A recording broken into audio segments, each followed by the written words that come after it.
Very warm welcome to you, Mr. Kishore Babu and Satosh Niwal and all other experts who are joining this program from different parts of the world. So nothing smart can be done without smart communication. And this is something which ISGF right from beginning has been has realized and been working with until 2013 onwards. In 2015, we conducted a stakeholder workshop, a roundtable, which was actually chaired by senior DDG TEC. And we had a full day-long discussion with all kinds of stakeholders, utilities, that telecom experts, everybody. And we made an application that 10 to 12 megahertz of license-free spectrum may be allocated for smart grid and smart city applications, and which DOT in principle accepted. It is there in the roadmap also, and later, a year later, DOT recommended to TRAI, and as you know, TRAI approved 7 megahertz in 2018, and it is pending with the WPC. WPC gave us 1 megahertz in December 2021. And we have again had a couple of rounds of discussions in January. And I believe that another 6 megahertz will be allocated sometime this year. So thank you very much for always being accommodative and cooperative. And we work very closely with your teams, DOT teams on the communication, just the communication roadmap. So which was released in May 2015. And which made IPv6 mandatory in this country. So our Secretary Power password.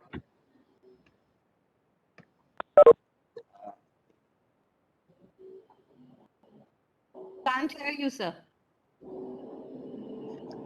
Roadmap which was prepared was for power sector.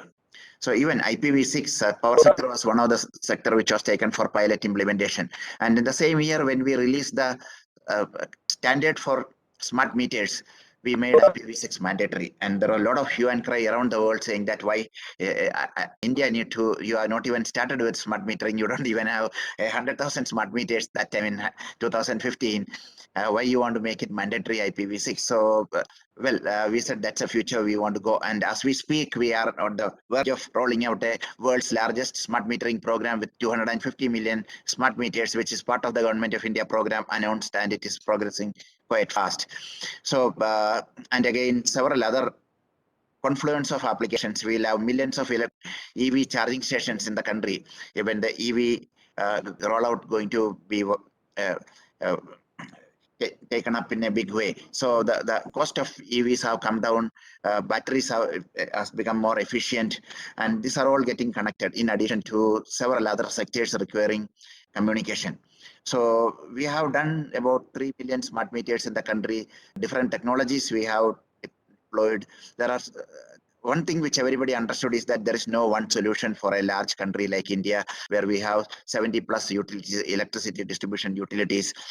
Some of them very large, as large as 25 million customers, some of them as less as 100,000 customers. So it's very, and geographically, weather pattern wise, there is so much of divergence and variations that we need to embrace all new emerging technologies. We should be open to it, and all our standards, everything should be vendor neutral and interoperable, so that we can derive the maximum benefit out of this. So I thank the DOT for your constant support in this area, and we have had the honor and pleasure of working with some of your colleagues for the last 7-8 years, and we hope things are coming to a better era where we communication at affordable price. So even with the Secretary Sir, when we spoke to in January, made a presentation, why do you need more spectrum? So we wanted to have more license fee spectrum where there is no competition. Actually, the affordability for the common man. When I said 250 million smart meters, at least 200 million are poor people in the country who pay 200 rupees or 300 rupee electricity bill. But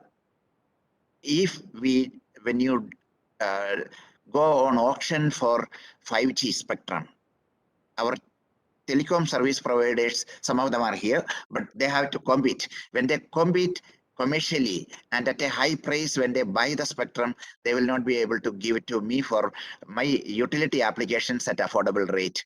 So if we lease it from them, and it may not be affordable to the poorest of electricity customer in the country. So like in many other countries, some spectrum, also 100% of the spectrum need not be given to TSP, from whom other sectors need to, critical sectors need to lease out.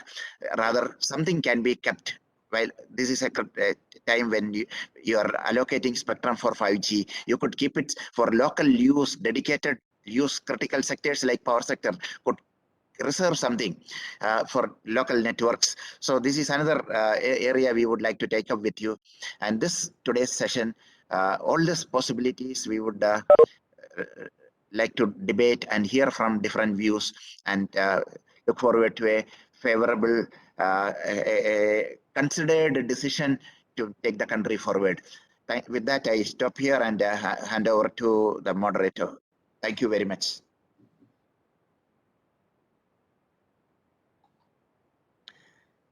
What is the agenda? Yeah, we will invite the special address by Mr. Sadish Jam. You are there, sir? Sadish Jamkani. Yeah. Yes. Yes. So, can you hear me, please?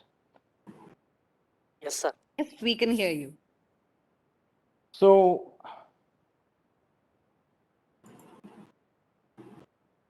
when we talk about utilities, smart utilities, there are a few things that has to be considered.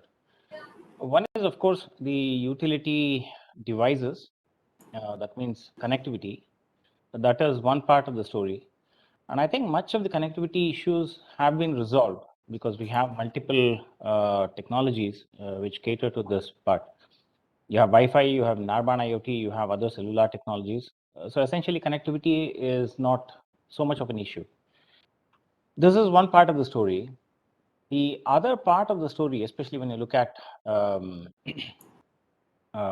something like smart utilities and the ambition that the government has on smart utilities, is the platform.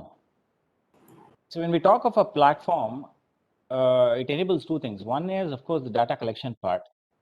The other part is because of the nature of the data ownership, which is spread across multiple entities in such a scenario, is the collaboration of data with all the security and other concerns addressed, and the data ownership concerns addressed. So the part that is the platform is the key driver, will make or break the ambitions of having smart utilities across the country. So, in fact, we have seen that there are multiple platforms which are coming up. We have seen smart utilities being addressed in certain states, in certain scenarios, in certain private enterprise scenarios. But in all those cases, the platform is their own. It's a proprietary platform. It's not necessarily a platform where I can just go plug in any device and things start working. Also, it doesn't take care of some of the concerns of data ownership and, of course, security. So I will spend a little bit of time on the nature of the platform that has to be in place for a wider acceptance, wider objectives of smart utilities to be met. One is, it has to be understood that the data ownership varies. There are multiple parties who come together. This is a collaborative work. So essentially, that means that the platform has to enable collaboration at all levels of granularity, of data processing, data handling, data ownership, maintenance, privacy and security concerns, of course, taken into account. There is the second part of the data one has to see, one has to understand, is the volume of data. If you look at video cameras, there's a ton of data which is coming in. If you look at sensors, you have very little data which is coming in. So how do you manage a grid which basically caters to a host of these? You cannot over provision a network. I mean, you need to have fiber across the country in every single nook and corner. You cannot over provision. Say that I'll provision everything for video surveillance kind of bandwidth, but if it happens to be a majority of small data which is going in, you don't know. So there has to be mechanisms. This essentially addresses the issue of the cost, other issues. Like for example, you need to have a hierarchy of data management. In the sense, you have data processing at multiple hierarchies. You don't necessarily have to, shift the complete data to some central cloud where some processing will happen. Then again, that's also not in line with the data ownership concern, because multiple entities may have multiple aspects of ownership of the data. So not all data can be shared with everyone. That is the nature of the smart utilities or IoT sector. That is something that has to be taken into account. So that means you essentially have a platform which will enable collaboration across. When you talk of collaboration, especially a lot of interoperability issues come into place. You need to have standardized cloud interoperability, data ownership, data pipe, multiple levels of data processing hierarchy. All of these things will have to be fit into place. These are the key things which will make an ambition like smart utilities happen. Otherwise, what happens is typically we do it in silos. It all happens in silos, and unless and until Amazon or Google, who come up with platform, starts aggregating all of these smaller entities on their platform. And I'm sure, of course, we are talking in the Indian context, and that's something that is not what we want happening. Ideally, what happens is India should have something like a UPI kind of a platform for all smart utilities and IoT applications. There is a government-hosted UPI platform. Multiple of these other entities will come and plug into the system, and the UPI platform, or something like a smart utility UPI platform, plays the role of an arbitrator or a data bus across the multiple entities. Ideally, that should be the way we go. Connectivity is largely taken care of. Okay, there might be concerns of have some extra bandwidth, extra spectrum, shared spectrum, free spectrum, no free spectrum. But still, that is only one part of the story. But I sincerely believe that this is the platform issues are a larger issue that has to be addressed for a larger ambitions of smart utilities to be addressed. And with that, I conclude. Thank you.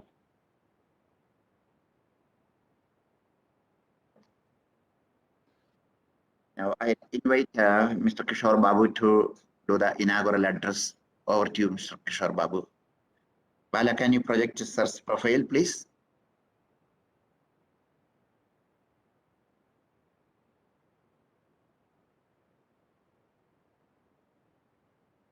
Bala, you can introduce us a brief introduction of sir. Are you able to hear me? Hope you are audible. Good evening, sir. Yes, sir, you are audible. Thank you very much. And sir, I would like to invite Mr. Kishore Babu, sir, for inaugural address. He is a DDG at DOT. Kishore Babu, sir, working as a Deputy Director General R&D, Innovation and Standards at the Department of Telecommunications. Prior to DDG, Babu was overseeing the department's policy initiatives and assisting the Telecom Secretary and the other Minister Office. Over to you, sir. Thank you.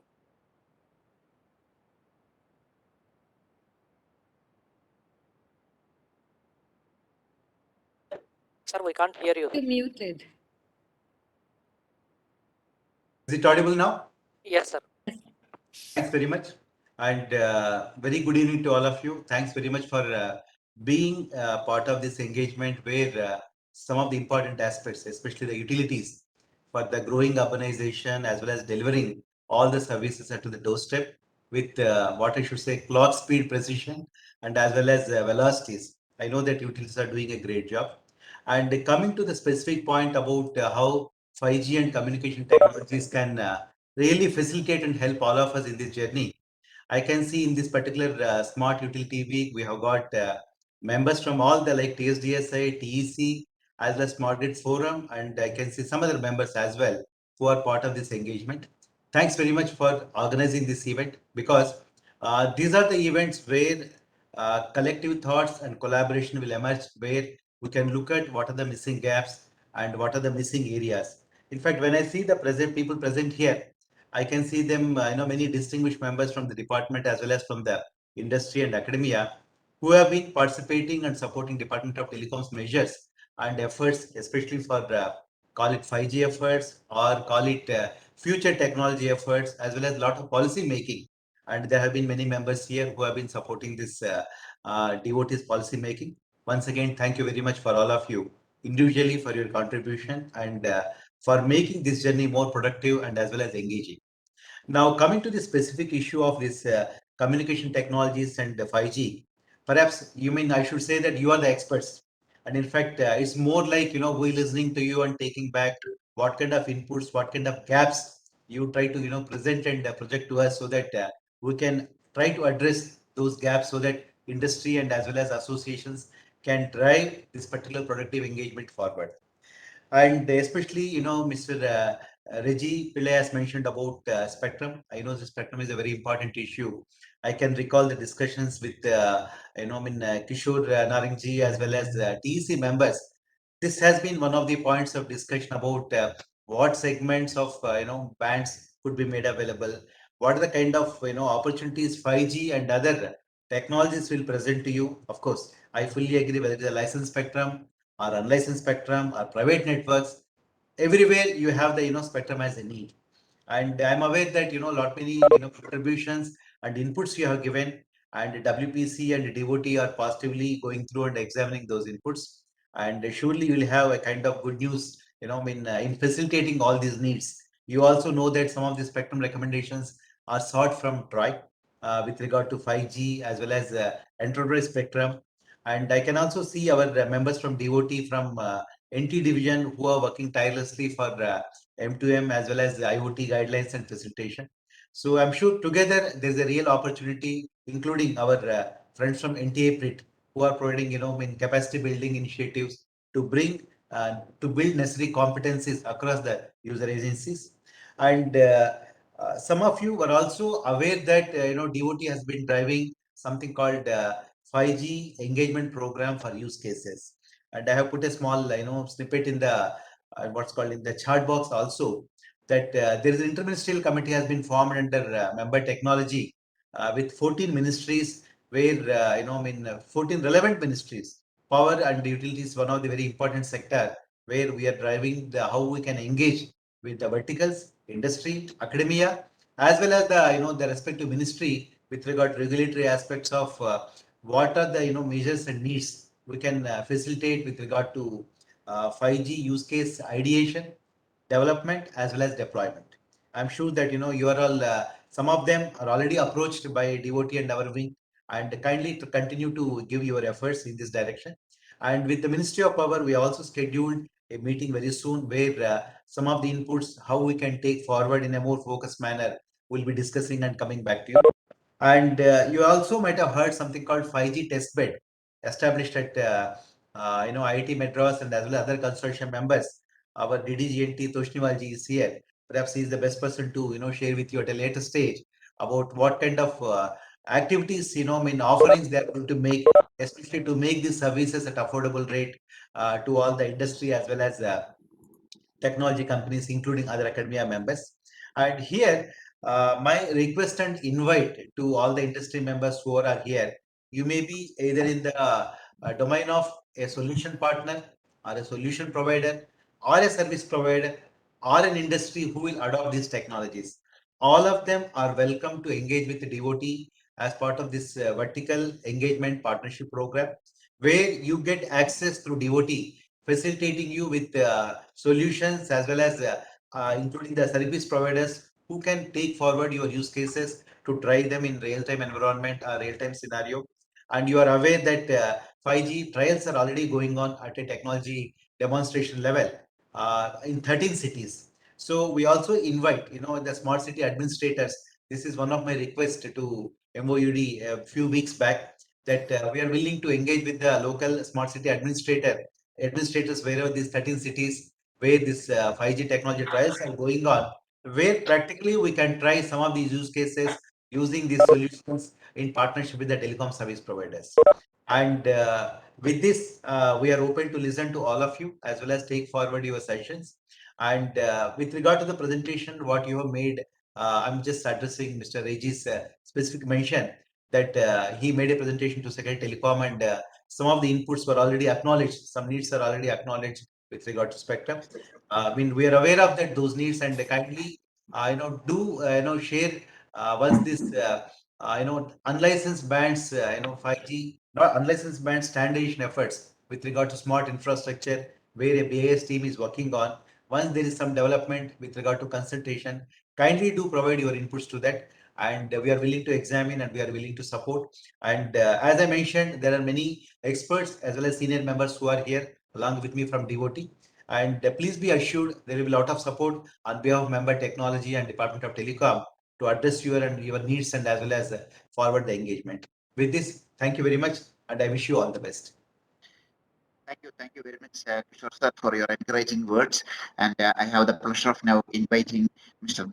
Deenadayal Toshniwal for the first session to chair and moderate. Bala, you can introduce Toshniwal sir and take it forward.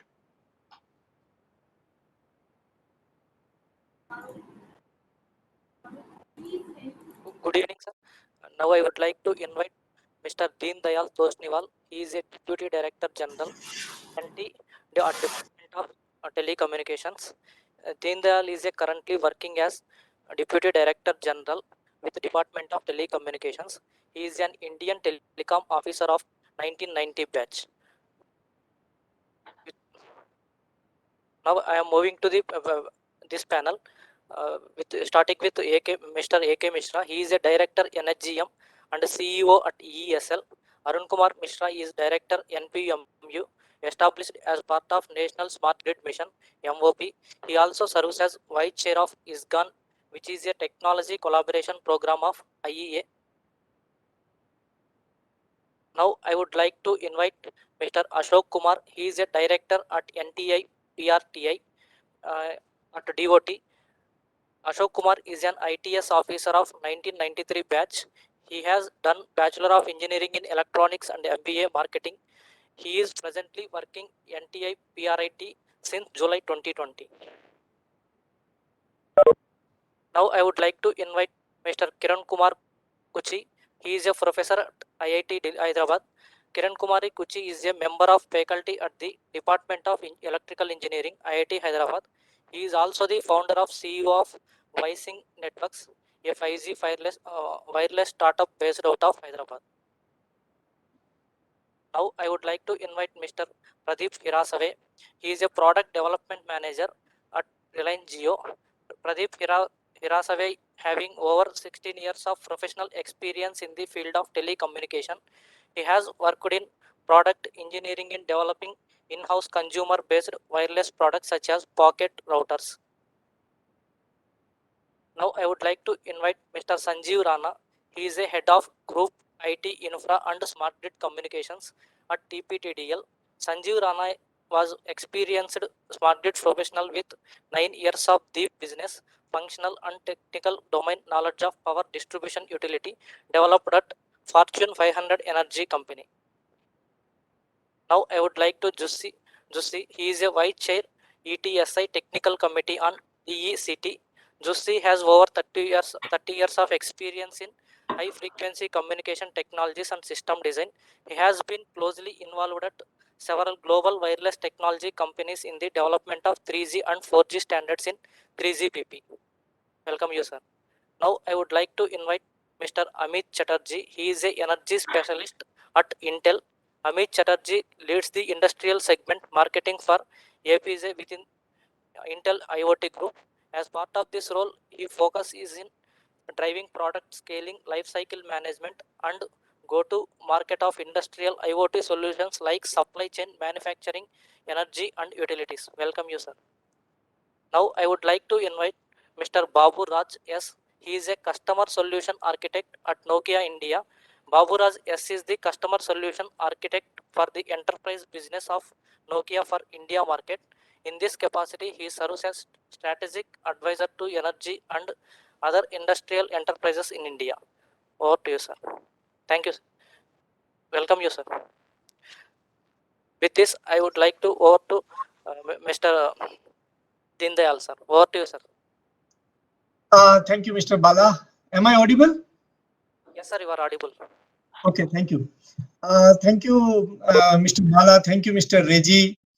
And thank you to the organizers for this seminar on smart communication for smart utilities and smart cities, which is the during the 8th edition of India Smart Utility Week, being organized in partnership with TSDSI and Telecom Engineering Center DOT. We are all aware that a smart city is nothing but a framework of connected devices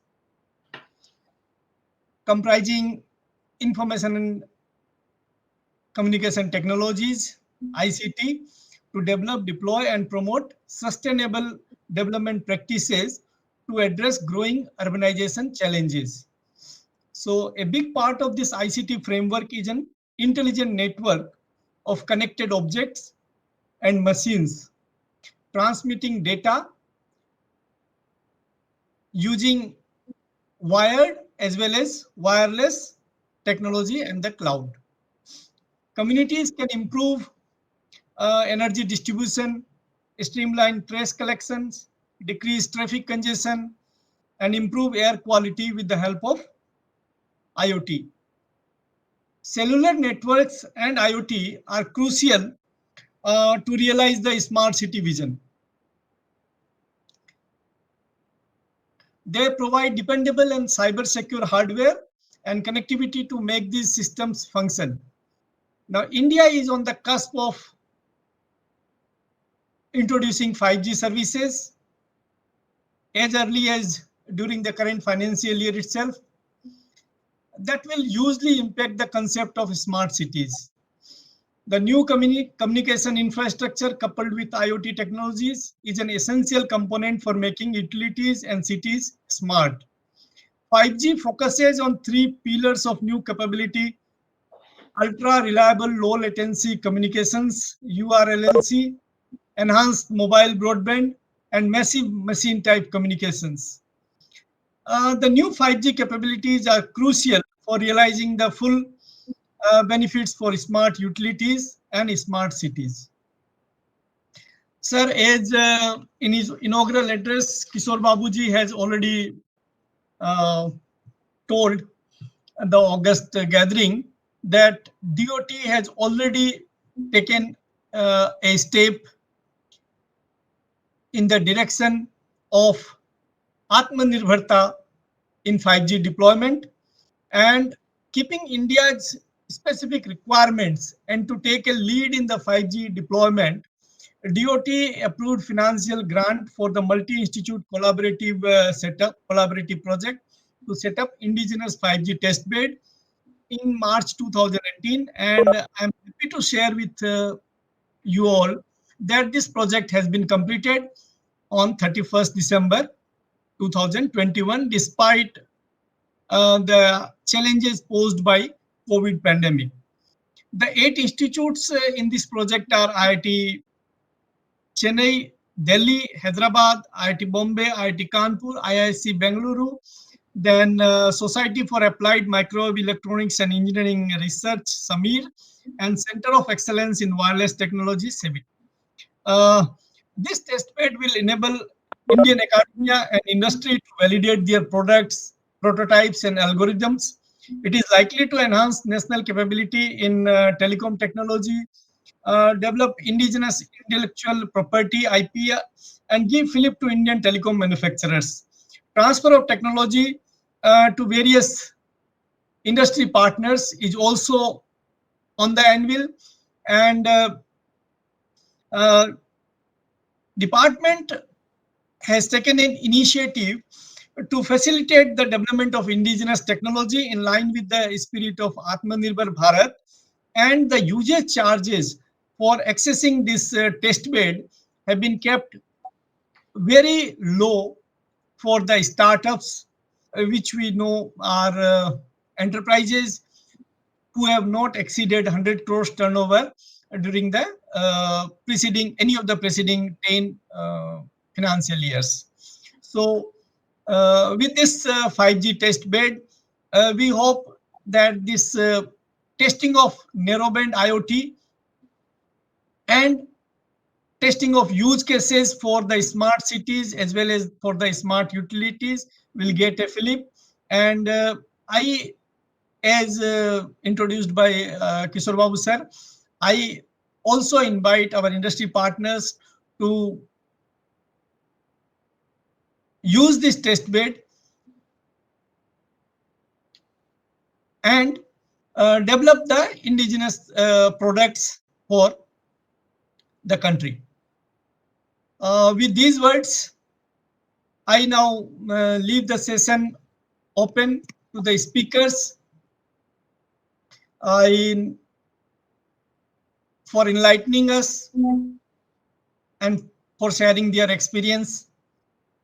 I now invite Sri A.K. Misra, Director, NSGM and CEO, Energy Efficiency Services Limited, to share his thoughts with us. Sir, he will be joining the late due to some other meeting. We'll go ahead with next speaker. Okay, so now I invite Mr. Ashok Kumar, who is my friend from NTI PRIT. Over to you, Mr. Ashok. Thank you, sir. And I'll be speaking through a PPT. Can I load that? Am I allowed to share the screen? Yes, sir, you can present. Okay, fine.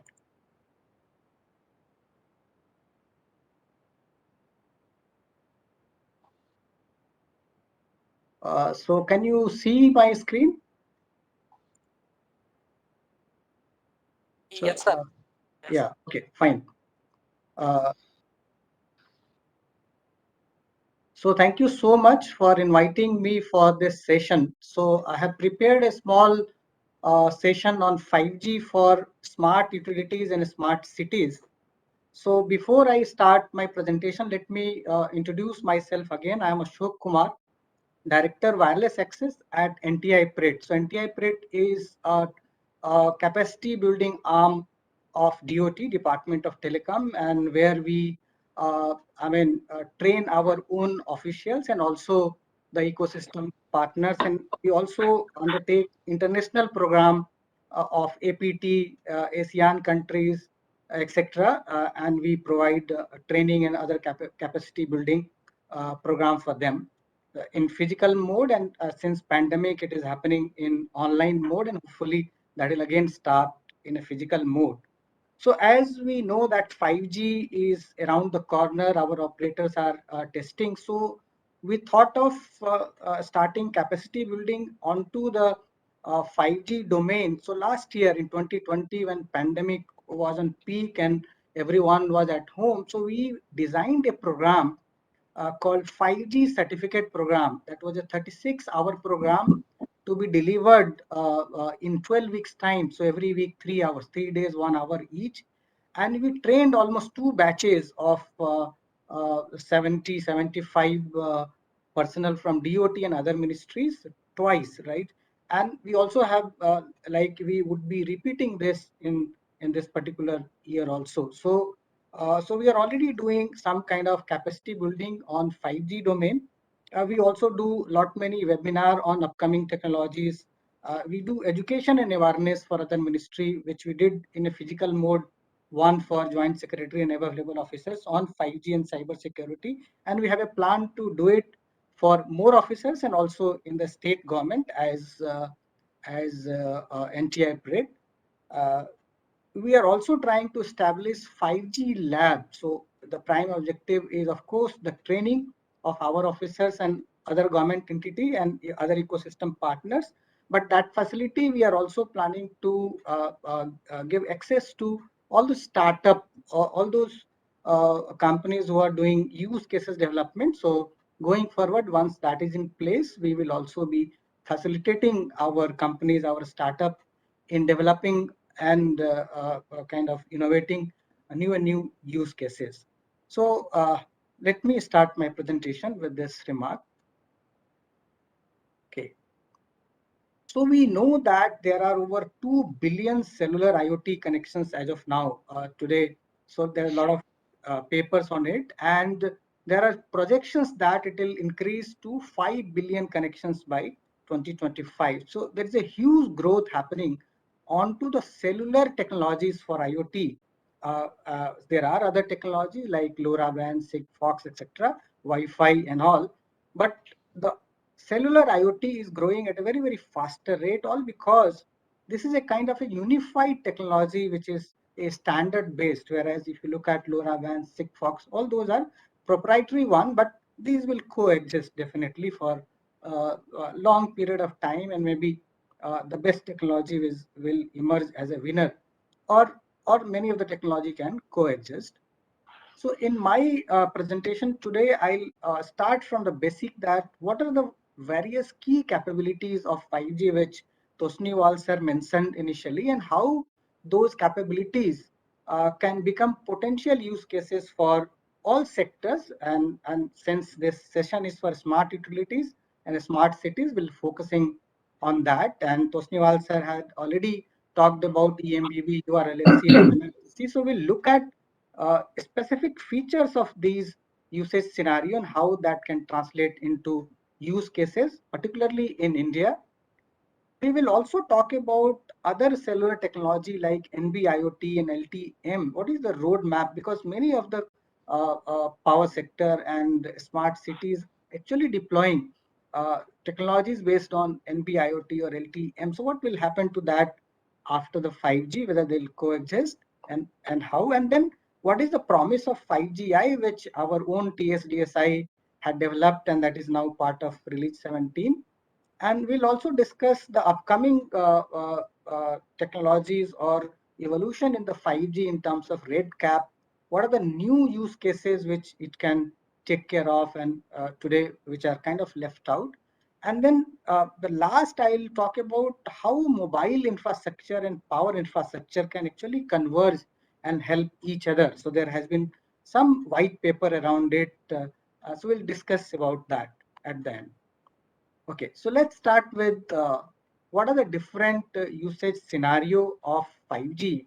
So in fact, for mobile technology or cellular technology, from the 3G onwards, ITU defines the vision and also the framework for those technologies, upcoming technology, and also define the performance requirement. So in 2015, ITU defined the vision for 5G. They call it IMT 2020. And as per their vision, there were three key usage scenarios. One was EMBB, Enhanced Mobile Broadband. Other was URLLC, Ultra Reliable Low Latency Communications.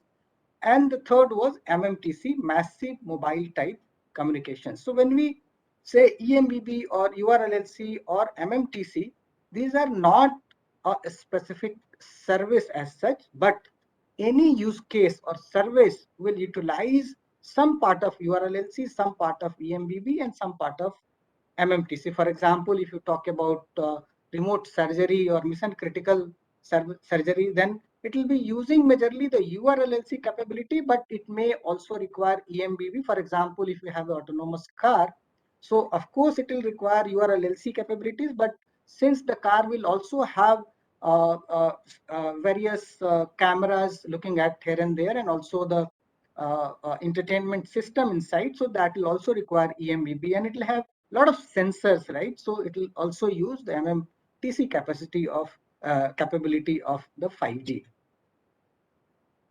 Okay, so let's have a look at these capabilities. If you look at the EMBB, so what are the key capabilities of 5G which makes it different from the earlier technology? So it is EMBB. So in terms of peak data rate, if you look at the peak data rate which 5G can offer, in fact, it can go up to 20 Gbps, right? Which is kind of a 20 times better from the 4G. So if you have a very, very large volume of data to be transferred, so 5G will help in that, right? So it's a huge capacity one base station on one tower is about to give. And how it is being achieved is like there are various technology in terms of multiple frequency bands it support, in terms of higher channel bandwidth it support, and also the peak spectral efficiency which is it has 30 bit per second per hertz, which is 3 times better than 4G. So and the next, the capability of 5G related to EMBB is the user experience data rate. When I say user experience data rate, what I mean is that when you go onto the edge of a network, you should get some guaranteed speed. So that is defined as 100 megabit per second. For 4G, it was 10, it is 100. So that is a kind of a minimum guaranteed bit rate which you can get even onto the edge of a network. But of course, it will depend upon how much spectrum you have allocated to the operator. For example, if only 100 megahertz of the spectrum is allocated to operator, so with 30 bit per second per hertz spectral efficiency, it can achieve only 3 Gbps peak speed. So if one has to achieve 20 gigabit per second, so that means you have to give him minimum 700 megahertz of bandwidth, and that too in a different frequency band for different use cases, right? And the next important aspect is the mobility, because today lot many applications, be it drone, be it high speed train, where this 5G will be serving, will be running at a very high speed. So mobility supported in 5G is 500 kilometer per hour. So even a system like the high speed trains will be supported in 5G. So now coming to the next usage scenario, which is URLLC. So what are the important performance parameter of 5G before we talk about specific use cases in the field of smart cities and smart utilities? So the latency, the response time in 5G can be achieved up to 1 millisecond for the use cases of mission critical services, be it of smart city, be it of smart utilities. You can achieve 1 millisecond response time. If you compare the response time of our human eye, right? So if I throw something towards you, your eyes blink. So our latency or our response time of our eyes is about 250 millisecond, whereas the 5G network will support 1 millisecond of the latency using various techniques which it is deploying. Now the next important parameter is the reliability. So unless the network is reliable in terms of availability and also in terms of reliability, you cannot use for mission critical services. So the reliability part, we say ultra reliability. If you look at 3GPP specification for mission critical services, the quality of service parameter, they support a bit rate of 10 to the power minus 6. That means if you translate that 10 to the power minus 6 of the bit rate tolerance, you will achieve about 99.999% of the reliability, which is very high compared to our earlier network or any other network. And of course, our applications would be getting signal, 5G new radio signal from various towers. And if the application is mobile in terms of say drone is mobile, your trains, vehicles are mobile, in those cases mobility interruption is 0 millisecond in case of 5G. That is what is the requirement which ITU had given. Now let's going to the third usage scenario, which is MMTC, that is massive machine type communication. So here comes the massive IoT sensor network, which we talked about. So the most important parameter is the connection density. Now that every machine, every object, every device would be connected on 5G network going forward. So the density, connection density supported has to be very high. In case of 5G, it is 1 million device per square kilometer. So if you connect everything together, then also it will have a support because of this connection density. The other important aspect for a sensor network which is required in smart cities, smart utilities, and all other sectors is the energy efficiency, because the sensors which are getting installed are maybe at very remote locations. You may not have opportunity to in fact charge the battery or replace the battery. So your battery life has to be 10 years, 15 years. So the network design has to be in a such that the energy consumption is very less, and 5G has done that. So if you look at energy efficiency of 5G, towards network side and also towards the devices or sensor side, it is 100 times more energy efficient than the earlier generation, that is 4G, right? So a lot of effort has gone into designing the 5G system so that it is it is energy efficient, and your battery life can be achieved up to 10 years, 15 years. So that is very, very important. So now let us look at how 5G can support various IoT requirement in all the sectors, including smart cities and smart utilities. And so as we know that it will definitely support the massive IoT, and which is today, if you look at other technology, be it LoRaWAN, Sigfox, or NB-IoT, everything, all these technologies are actually supporting massive IoT, where you have requirement of dense connectivity, very less power consumption of the device, but data rate requirement is very, very low. Latency requirement is not very stringent. But when it comes to broadband IoT, where you require larger bandwidth, for example, if you have a surveillance camera, either monitoring the grid or monitoring the smart city or any other applications. So there you require broadband kind of. So here the role of 5G comes, that in addition to the massive IoT, it will also support the broadband kind of environment because of the capability which it has. Similarly, those applications which are very, very critical in nature, which requires URLLC kind of stringent requirement. So there comes the 5G, such IoT, critical IoT services you can also use on 5G, which was not possible on the traditional, the technical platform which we have. And of course, the industrial IoT, where a time sensitive network is very, very important. Your precision location kind of capability is very, very important, where 5G will actually help. So 5G is not only supporting the massive IoT which we are using today, but also broadband IoT, critical IoT, industrial IoT in a better way. And there are many technologies or kind of capability which 5G is building, which will support. For example, network slice is one of the aspect of 5G, wherein for requirement of a specific use case, be it for smart grid or smart city, or for any matter, you can create a logical slice, that is a kind of uh, dedicated network functions which will be supporting that kind of quality of service or latency or the guaranteed bit rate or any kind of other attribute which may be required. So those resources will be dedicated the network end to end. When I say network slice, it is from radio to the core to the other part of the services, including transmission. So you'll have a specific slice offering that service. So in case you have a critical IoT, you are dedicated with a network slice for that. If you are using broadband IoT, you have a different slice for that. So that, and the slices are isolated from each other. So security aspect is also taken care. If your application is security sensitive, so with slice, you can kind of isolate it in a different way.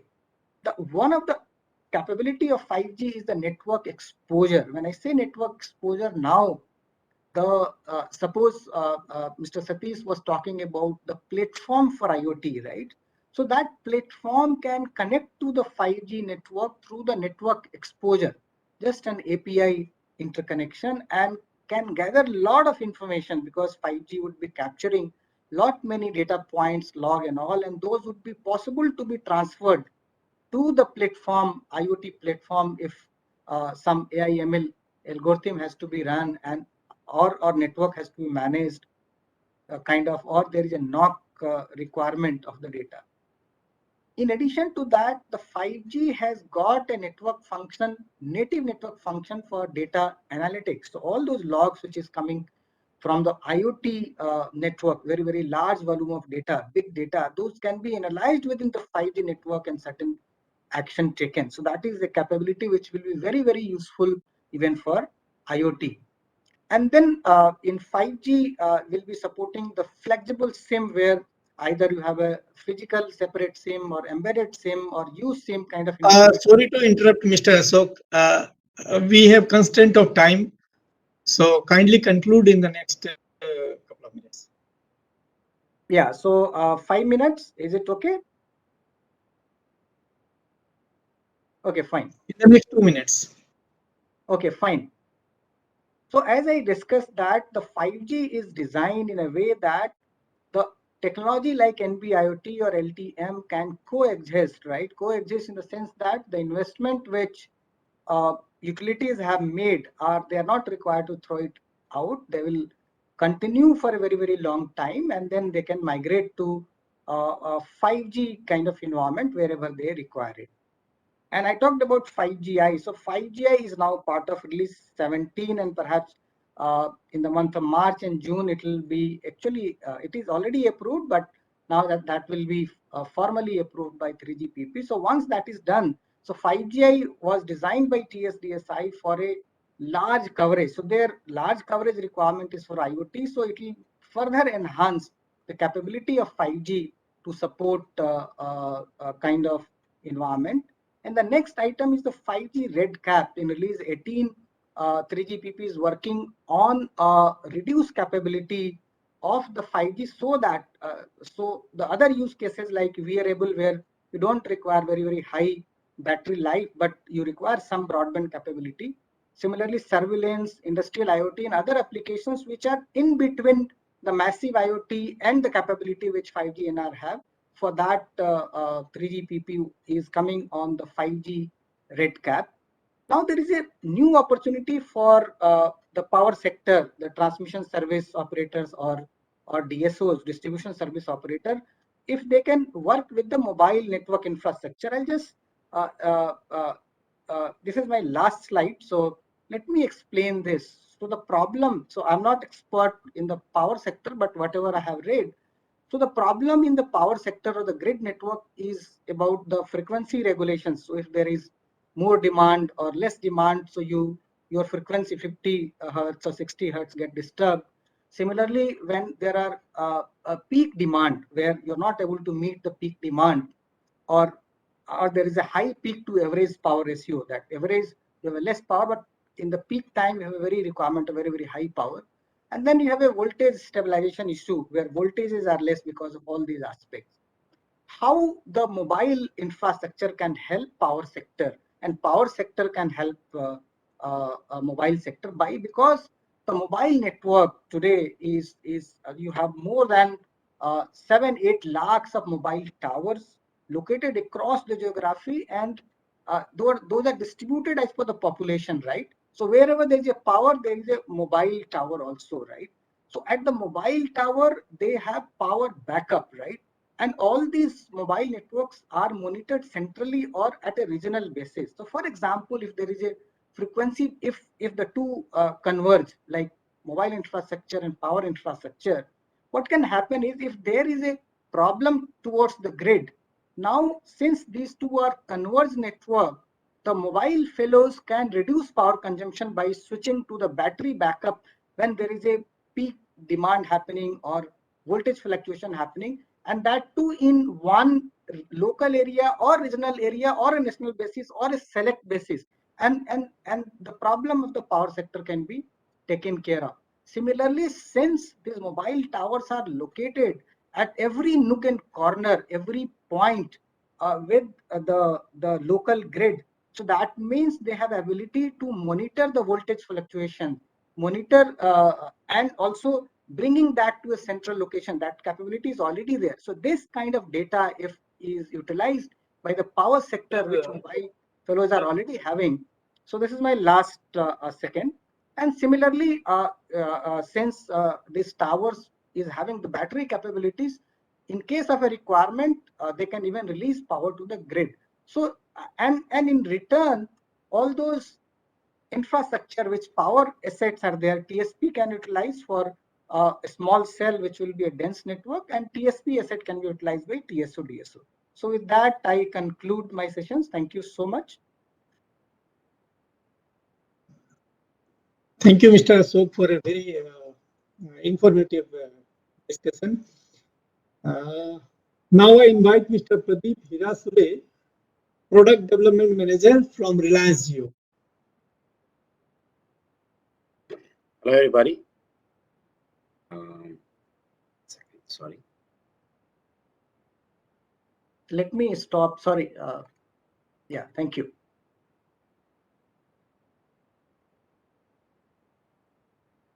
Not sure. Yeah. Hello, everybody. This is Pradeep Hirisave from Reliance Jio. Been working with Reliance for more than 8 years now, but in this industry for more than 16 years. Also in telecommunication departments of different companies, MNCs.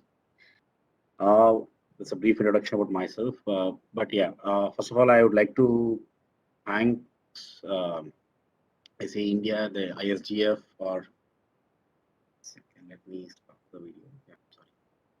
So the Smart Utility Forum for giving me this opportunity to come and share our inputs, our ideas,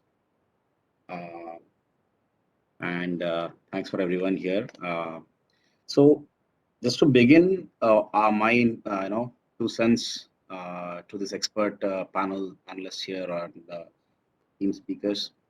I think we have been getting carried away by the word called smart everywhere, right? I mean, basically the word is switching everything to smart.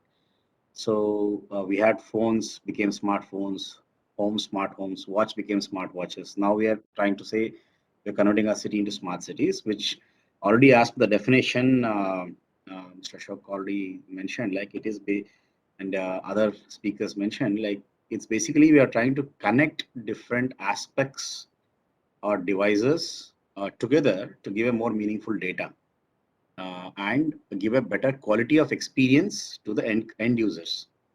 So all we are striving is for a better lifestyle, better quality of experiences, right? So so now when we say in the utility definition, under a smart city, we get it like, smart utilities, you will have your energy meters, you'll have your gas meters, water meters, street lights, connected vehicles for a better traffic management. There are many such, including your cameras for traffic management. So there are many such use cases keeps coming up under, smart utilities. We now how this actually many of these use cases actually.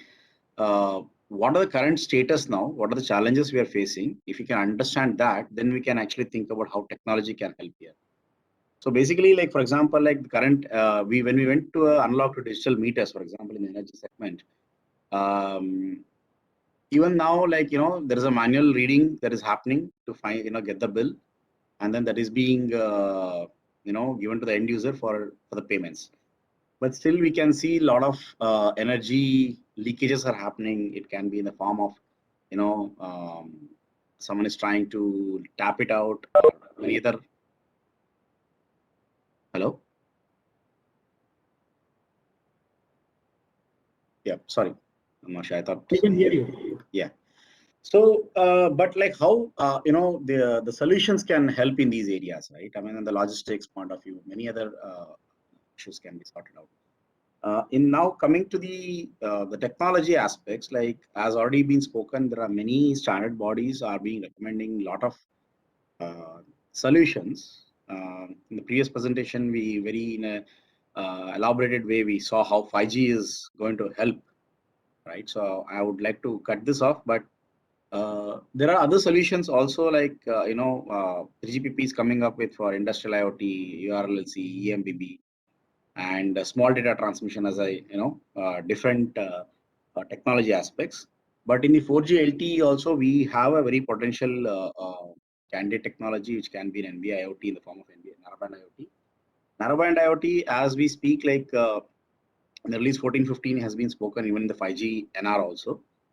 The one of the main reason with our experience why we speak about narrowband IoT should be considered or is one of the potential candidates, being like with the deployment trials or the discussions we have been doing with various industries and with the power distribution companies.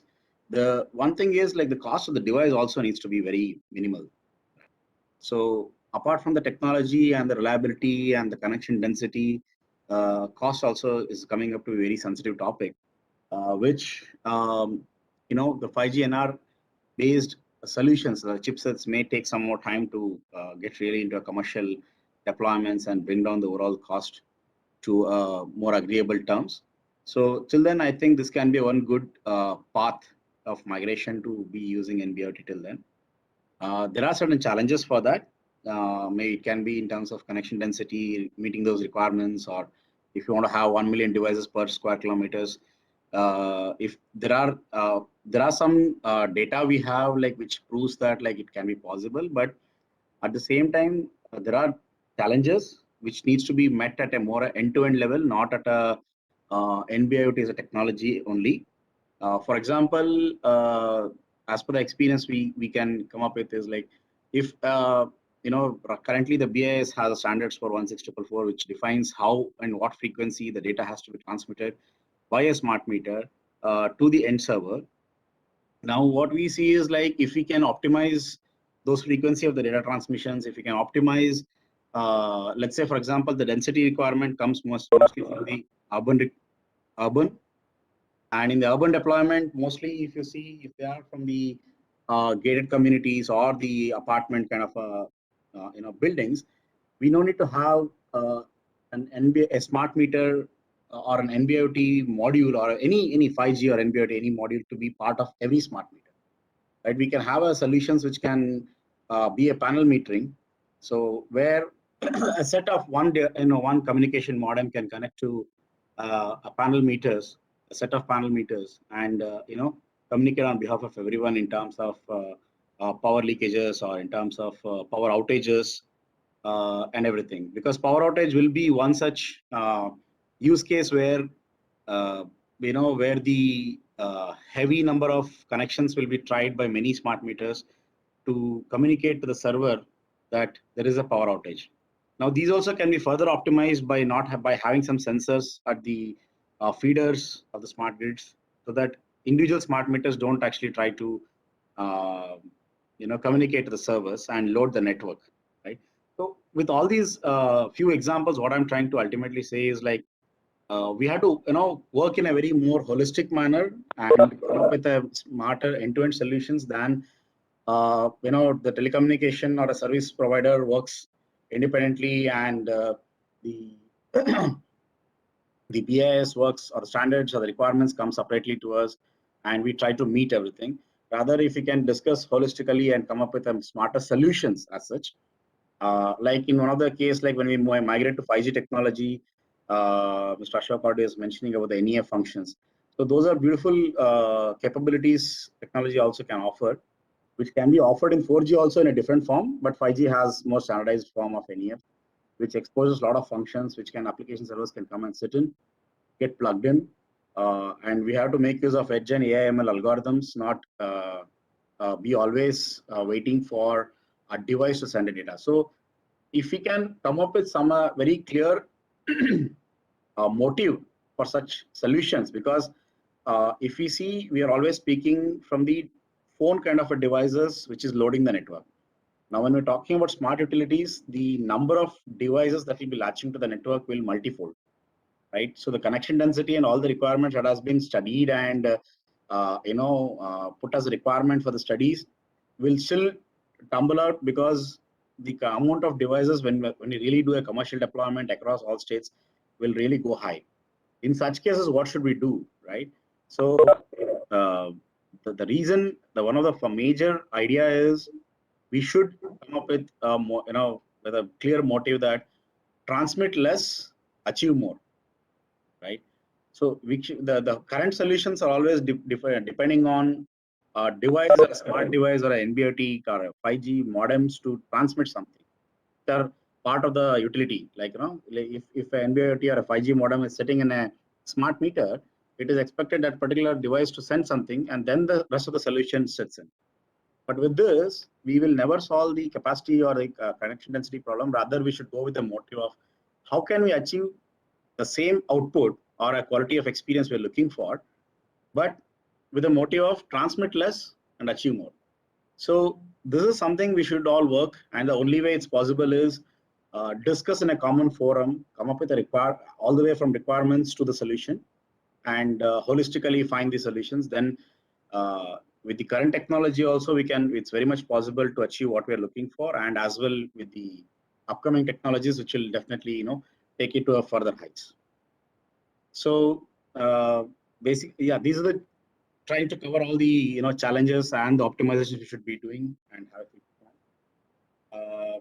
So with this, I would like to conclude my points. If there's anything someone has any point to discuss or any questions or concerns, I'm open to discuss. Thank you.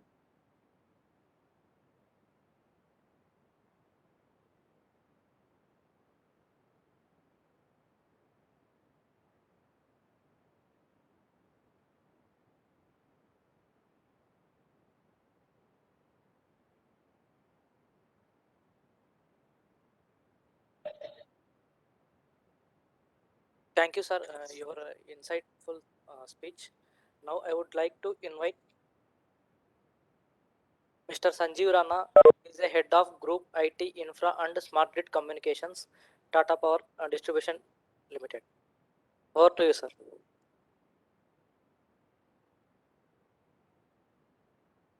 Hello. Hello. Yeah, hello. Good evening, Bala. Am I audible? Yes, sir, you are audible. Yes, sir, you are audible. Actually, it seems there is some connectivity issue at my end. So, anyway, I will.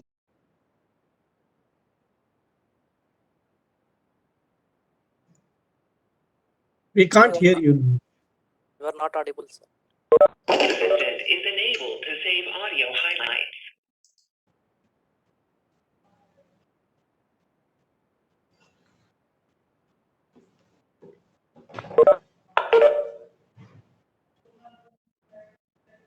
Hello. Hello. Yeah. Sorry. My my presentation is visible to you? No, sir. No, sir. No. Okay.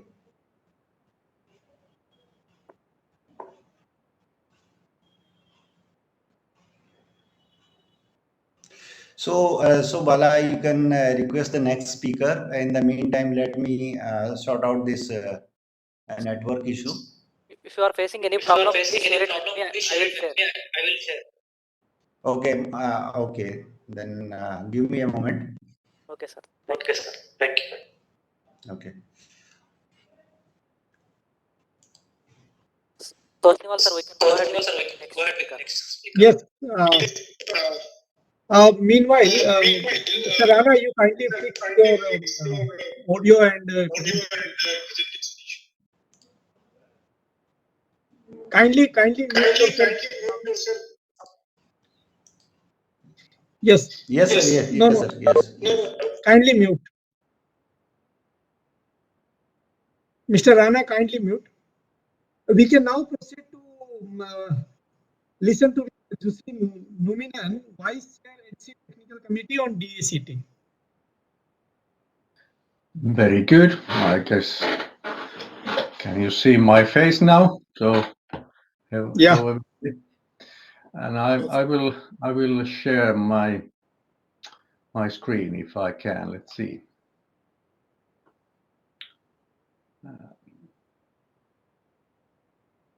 This one.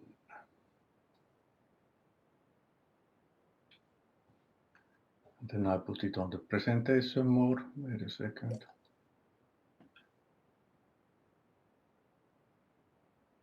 It did come once. Okay, can you see it now? No. Aha, what happened? Wait a second, I try again.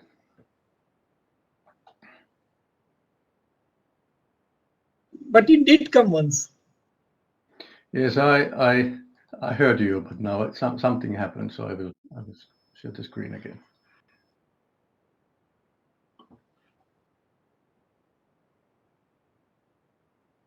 Can you see it now? Yes, sir. It's there. Okay. And then I try to make it as a presentation mode. Let's see what happens. Yes, sir. It is visible. Now it works. Okay. Thank you, sir. Very good. So this is so yes, my name is Jussi Numinen and I'm the TC Tech, the vice chair. And in a short introduction, I have some 30 years background on the telecommunication in 3GPP since the beginning of the 3GPP. And I joined the VIPAS since 2015, and we have been working on these new 5G technologies for DEC 2020 some time since that. And now I will walk through you quickly on the what is this new technology, which is now also part of the 5G recommendation in ITU. So this triangle is now very familiar to you also. I don't spend time on that one, but give you a couple of viewpoints what is in this technology is relevant, I think, on the use cases what we have been talking in this conference today. So this DEC 2020 is the first infrastructure-less 5G technology, which is in our view is enabling the next digitalization steps. So the design objective what we have had on this technology is that this is something that everybody can deploy and can be operated everywhere and used by anybody. So that basically sets a completely different level of requirements how the technology should be designed so that these type of targets can be met. And this is our own DC DEC targets because this is a technology which is used in multiple different applications from the audio applications to wireless microphones and also now very viable for the industrial and utility use cases.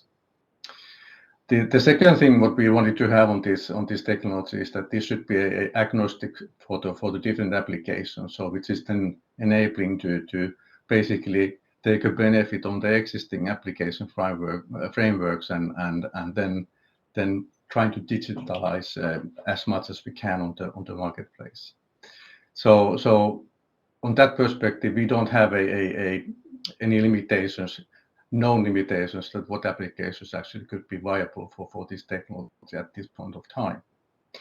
And the thing is that what the DEC 2020 as a technology is then addressing on this 5G triangle is really the machine type of communication and ultra low latency and reliable communication corners. So this is not as such addressing on the mobile broadband, even though we can also have a pretty high bit rates on this technology. And as I mentioned, this is already approved as a part of the IMT 2020 technology recommendation in ITU. So the new 5G standards and what we have done in ETSI DEC is basically those. This is shown here. So this is the first release of the standards, which is then covering a multi-part standards from the overview to up to the DLC and convergence layer. So there is a radio reception, physical layer, MAC layer requirements are defined, and I come back a bit more detail on what we have actually in these specifications. And then the last is a technical report which is describing the IMT 2020 technical requirements, which is set by the ITU, that what's the performance figures for the DEC 2020 in this perspective. A couple of words that what's the relevance of this topic now on this conference. Basically, this is many times now being introduced here that this energy market is in a transformation. That more and more energy is on electrical form and the digitalization is really kicking in on the marketplace, and this is setting completely new level of communication requirements because of the decentralized production and so forth. And that's a pretty good article or report from the World Economic Forum on the future of the electricity, which I have took that figure. Then going to the radio design and technology in a bit more detail. So this figure is now showing that what is the architecture of the DEC 2020 new radio. So the first thing to keep in mind is that this technology is now designed that it's capable for multiple deployment scenarios. So we can support a mesh topology on this one, which then basically means that we can actually cover a wide area systems on this one, such as smart metering cases. But it also can support the point-to-multipoint type of star topologies for the use cases which are needing that point, as well as a direct point-to-point connection. So this is, on that sense, designed as a flexible solution, so that can be used in different applications.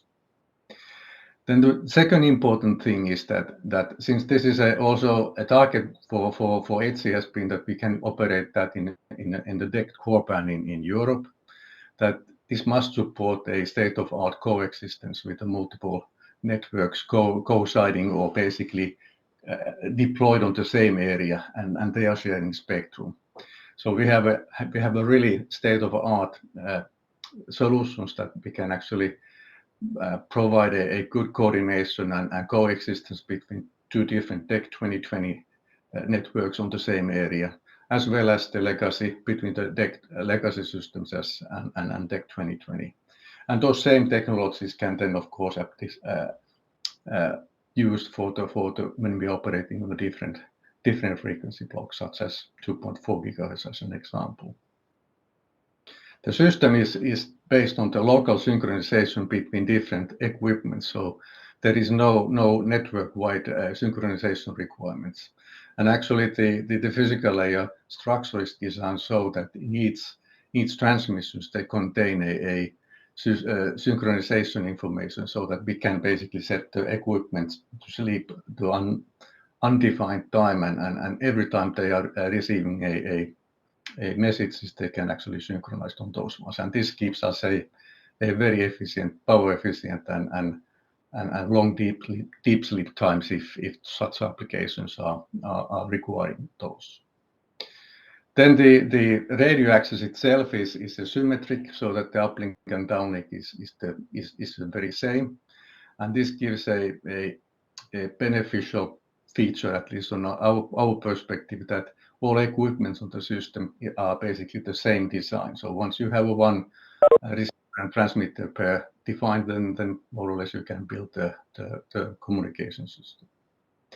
Then comes the important thing, which gives a new nature of this technology, is that all the decisions are device centric and decentralized. So basically, when the equipments are associating to each other, they are making their local decisions that to whom they are associating, and this gives a very important feature that this is actually by nature is a self-healing and self-forming and network connectivity, and the only thing what is you need to determine is basically that what are those gateways which are basically taking the information to the backend system. And this backend system, basically, there is no limitation that what type of connectivity you want to use for that one. Is that the fiber, or is that the Ethernet connection, or even cellular on certain cases? So this decentralized and autonomous operation is basically highlighted here a bit more detailed. And this is giving a outstanding resilience for the local radio condition changes or equipment failures. So as each equipment are doing the decisions locally, they actually are able to react on the changing radio environment autonomously and basically change the associations based on that one. And that covers also the cases that if for some reason, as an example, the gateway to the backend system is failing, then all the equipment are autonomously rerouting the traffic to those nodes which do have a connection to the backend. And then this is giving a very high reliability and resilience on the moving or changing radio conditions. Some couple of words about the radio layers. Then, well, the radio design as such is very similar what has been used for many years on the cellular system. So we have an OFDM radio, and basically we are using a similar type of technologies what have been used there, such as the modulation and coding schemes are well known and known to be functioning very well. But also we have now introduced on this for the first time in our standing in mesh topologies is the hybrid ARQ support, which is then providing us a very reliable communication on the link-to-link level. And this process is actually very fast, so that the latency after the first retransmission is actually less than 2.5 milliseconds. And this is the design choice so that we can keep the buffer sizes in each equipment as low as possible. And this latency is actually much lower when we are going on the higher numerologies. So the channel bandwidth on the system is basically for the first release that we go from 1.7 megahertz to up to 6.9, but the baseline physical layer design is such that we can go up to 221 megahertz in future if such a operating bandwidth would be found somewhere on the spectrum. So then this is also then meaning that the data rates what we have on the system can scale a lot.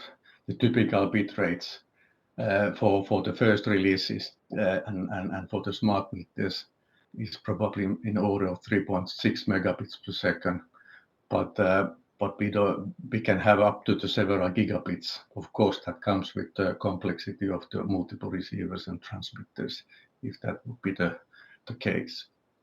The output power is 23 dBm, which is the maximum allowed for the DECT frequencies in Europe. Then on the MAC layer, the important thing is that we can support different type of traffic modes. So we can both have a unscheduled and scheduled services depending on what is the use case and the nature of the application. And this gives us a possibility that we can optimize the battery powered applications as an example, so that they are basically operating on unscheduled mode and only sending data when they have something to send. And as I mentioned earlier, we have a listen before talk functionality. So this is then enabling that we can operate on the shared spectrum and basically have a polite spectrum access mode supported. And the comprehensive analysis for the performance is actually available on that report what I was referring before. So for the smart metering use case, I would say that for this purpose, this DECT 2020, it's applying the well-known and tested radio functionalities which has been used on the cellular systems for decades, such as hybrid ARQ and channel coding schemes. We can support a smart metering and smart city use cases thanks to the novel networking topology on top of the mesh topology, which is then providing a very high reliability and very high scaling capabilities. So as such, those IMT 2020 technology requirements on the MMTC for having a 1 million devices on the square kilometer is of no issue for this technology. We can have easy multiple times of more equipment on the system on a given area. And the important on the practical point of view is that these devices are autonomous, and they are enabling a self-configuring and self-forming networks, which is giving a very resilient operational mode. And then the amount of the equipment in a single network can be up to 4 billion. Against that, we have already today a previous with the current radios have equipment or sizes of the network which is close to 1 million in one network. So this is going to be a very scalable on that sense. And now the reusing of the well-known technology components is enabling the fast product design. And actually the some of the decisions what we have done on this standard is basically that we can reuse, as an example, LTM type of chipset, and by modifying software on those ones, we can actually build a first designs, commercial designs for this one during this year.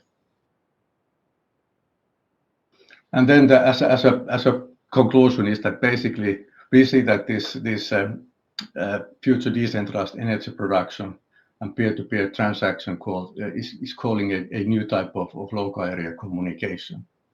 And we see that this DEC 2020 new radio, this non-cellular private 5G technology can solve quite many of these local data collection and connectivity issues with a very cost-efficient manner. And I think that this is a very viable technology for the future smart energy systems. Then I guess that was the last one. So thanks for this one, and I'm open of questions if any.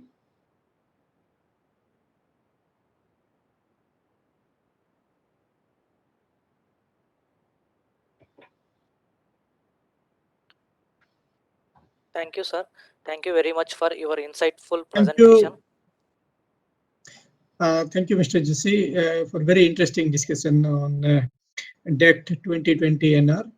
Now I invite Mr. Amit Chatterjee, who is an energy specialist at Intel. Good evening, everyone. Hope I'm audible and visible. Yes, sir. Go ahead. Yeah, you are. Fantastic. I'll try to gain some time right now. So let me just do a quick round of introduction of myself first, and then go into some of the level of details that we were talking about. Very interesting conversation. So I have been in the so-called embedded industry for the last 22 years, been in silicon and IoT domain. For me, the definition of IoT is not Internet of Things, it's intelligence of things, which essentially means that when you connect data, you have to drive some value out of it. Without driving any value, it's of no use, right? So, and I am personally responsible for industrial as a segment, where I take care of energy manufacturing, logistics and supply chain, and smart building. And all of these solutions are partner-led. Intel as an organization is a partner-led organization. That means you don't buy anything directly from Intel, but you always have partners who can provide the relevant technology along with us. Now, keeping in mind on the energy discussion as well as the connectivity discussion, there have been many-fold changes that are happening in the domain, and they are needed. With the advent of the solar panel coming in every household, each customer becoming a producer and a consumer, there are interesting times that have started, which essentially means that the grid that we are looking at today has to be modernized. That means equipment has to become more software defined. You cannot have a purpose-built device placed in every location, but rather would like to have a more software defined infrastructure on regular hardware. We call it as POTS hardware, which is standard hardware that you have, commercial hardware or specialized hardware, but it's general hardware that we get and implement, and all of those aspects being brought in. Now, those are some things that energy is being done. And for that matter, we are working with a lot of utility organizations, not just in India, but from outside and also in outside, to see how this energy transformation will look like. So I will not go into that particular detail. The thing that we are trying to now focus on, and what I am going to talk a little bit more about, is that we have heard about energy and distribution of energy, but can we utilize these energy lines for distribution of data? Now, we talked about 5G. We have talked about multiple connectivity discussions. We also heard a few weeks back a cancellation of the contract given for the Gram Panchayats to be connected on optical fiber. So we understand that the last mile or the mid-mile connectivity is a difficult terrain as of now. Cities as well as smaller places, I would say tier 1, tier 2, tier 3 places are very well connected. But when we are talking about villages, connectivity is a challenge. So what we try to do, I'm pretty sure we all remember the plastic bottles that we would connect, or the paper cups that we would connect over a wire, and we would listen, one person speaking on the other side and somebody else speaking on the other side. We would listen to all of that. That's G line. Very similar to that particular concept. We obviously updated it, modified it, and we had put in a patent from Intel. We are calling it as wireless over wire. What do you mean by that? It's not wire. It is not injecting RF onto the wire, but rather using the wire itself as a waveguide, right? That's the whole concept. And with that particular concept, we call it as WOW internally, but it's essentially wireless over wire, which is solving us the last mile or the mid-mile connect. I will not call it last mile, sorry, mid-mile connectivity. So that means that theoretically, if we have a very good connection of broadband available to the Gram Panchayat, now that Gram Panchayats may or may not be connected, let's say that we have some other means to connect to the Gram Panchayat, and from the Gram Panchayat, when we want to go to the villages, which require this kind of connectivity, and we are talking about connectivity in the upwards of 250 to 300 Mbps, not 5 or 10 or 1, right? So we are talking about a pretty decent bandwidth of connectivity that needs to be made available to these villages. The last mile obviously is RF, where basically just put in a very small, and villages are in clusters, right? Typically, most of the villages are very grouped together in a cluster. So having a single access point or few access points can cover a pretty decent area. And obviously the bandwidth can be divided across multiple entities. With that concept, we developed this particular technology. We have been validating this particular technology for quite some time. We have tested this on a 11 kilovolt transmission line with 22 kilovolt already ongoing testing. We have tested this on 220 kilovolts as well as, 220 volts as well as 440 volts to see how exactly the transmission looks like. And like I said, you do not inject the RF on the wire, so there is no need for me to take it out. I am using this as a waveguide. There are repeaters obviously required in between, but for a 2-kilometer range, we are getting, like I said, with few repeaters in between, we are getting approximately 250 to 280 odd megabits per second. And that's a concept that we are trying to work into. This is what we are trying to build as part of our initiative. This has been sanctioned by our country head, Nivriti, who is basically doing this as part of our technology initiatives to connect the rural India to the Digital India programs that are going on. And like I said, that's a new avenue for the telcos as well as the utilities to collaborate together and bring in that mid-mile connectivity, right? We have validated this particular solution, like I said, in campus as well as at a village in Haryana. Details are still pending to be disclosed, but we have validated it. We have validated it for an year or so, almost 11 and a half months to almost a year. And we have been very consistent, except for maybe one outage that happened because of a lightning strike, but that's fine. Other than that, we have been pretty good in all of that. Our intention of bringing this technology is to connect the villages to the digital infrastructure and bring in either education or services, whatever digital services that can be brought in to the last hub for us. There are multiple other techniques that can be talked about. There are multiple different techniques that have been used. LoRa, for example, for low bitrate communication have been used. Then we have used the Wi-Fi on point-to-point communication with antennas, directional antennas have been used, but they have terrain limitation.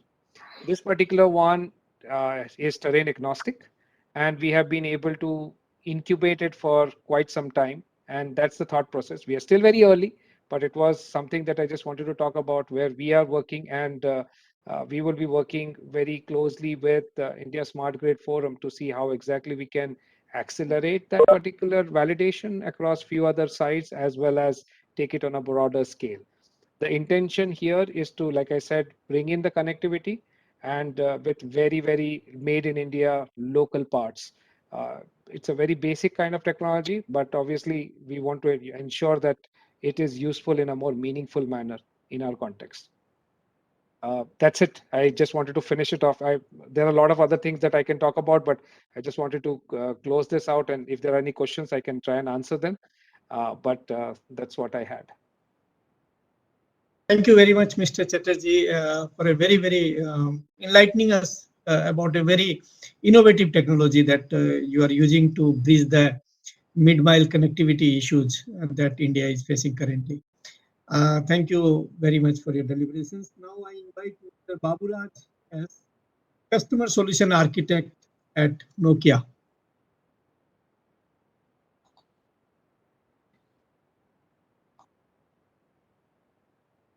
We are not able to listen you. Please unmute yourself. Sorry, are you able to hear me now? Yes, we can hear you. Yeah, sir. it's okay now. Okay, let me try to share my screen. Are you able to see my screen? Yes, sir. Okay. Please Yeah, make so it slideshow mode. yeah, it is in slideshow mode only. No, it's not showing.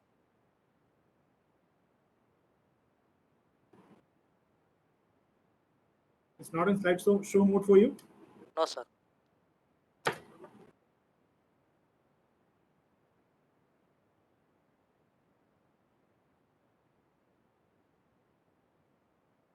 Okay, give me a minute. I'm sharing it again.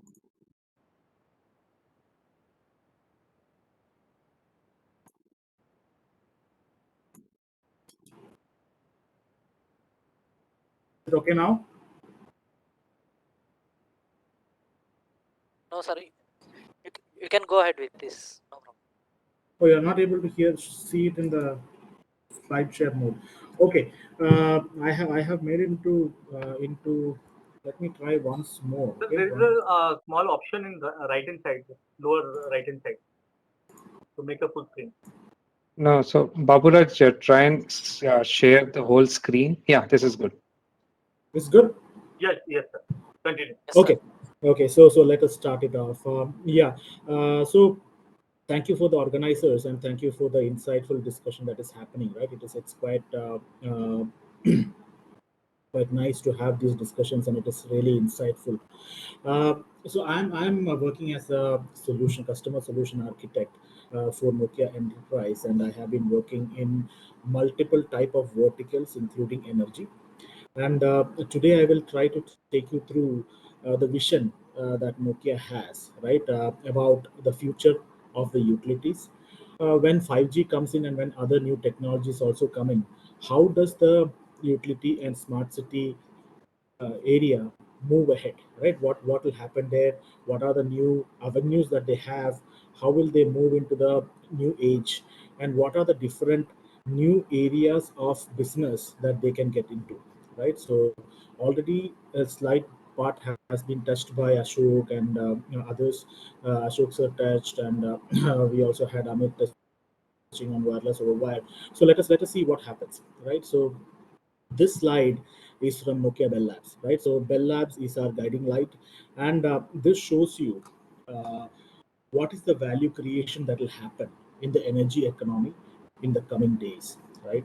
So yesterday also in the plenary session and other sessions, we were discussing about sustainability and going green, right? And that is one of the biggest themes in the energy economy. How can we reduce the CO2 as much as possible? In the area of hyper distributed renewable bulk generation and storage that is going to happen, how can the CO2 reduction happen? Or CO2 reduction is one of the biggest themes that will happen in the future, right? And then another one is the digital energy platforms. We have e-charging, we have virtual power plants that is coming in, and the smart city that is getting more and more important, right? So that's where digital energy platforms are coming in. So we also had DOT speaking about platforms in the digital energy, and this is what is going to come in the energy economy. Another one is how can utilities play a great role in the broadband, right? So Amit already spoke about wireless over wire. What are the other areas that utility can really help in bringing in broadband to remote areas of India, right? And in other areas also. And how and then teleprotection and real-time distributed energy resources control. This becomes more and more important for utilities, and how can we do it through wireless? And wireless will become more and more important in teleprotection and real-time DER control. Then another one of the most important part is for the field operations, right? The field operations will require more and more expert remote support, they will require much better communication mechanism than today. They will have augmented reality and mixed reality coming in so that they can do their job better and faster, right? That is one more thing that will happen. And then there will be innovative ways of asset lifetime extension, of having much better preventive maintenance than today. And then the automation of the grids, which we all spoke about. How can we have much better grid automation? And this grid automation will happen as and when the technologies are moving ahead, right? So zooming in a little bit, right? So what that future was, zooming in a little bit into a field area network of a utility, right? How can 5G and 4.9G also currently, right, can help in a, a utility company? There are various points in which it will really affect. I will touch upon only some of them because of the want of time, right? So if you look at drones, right, drones will become more and more important, particularly in India, where we have long lines of power, water, or gas, right, and it goes through very inhospitable situations also. For example, power lines go through areas of heavy vegetation, right? And so line inspection becomes very important, and that's where drones becomes very important.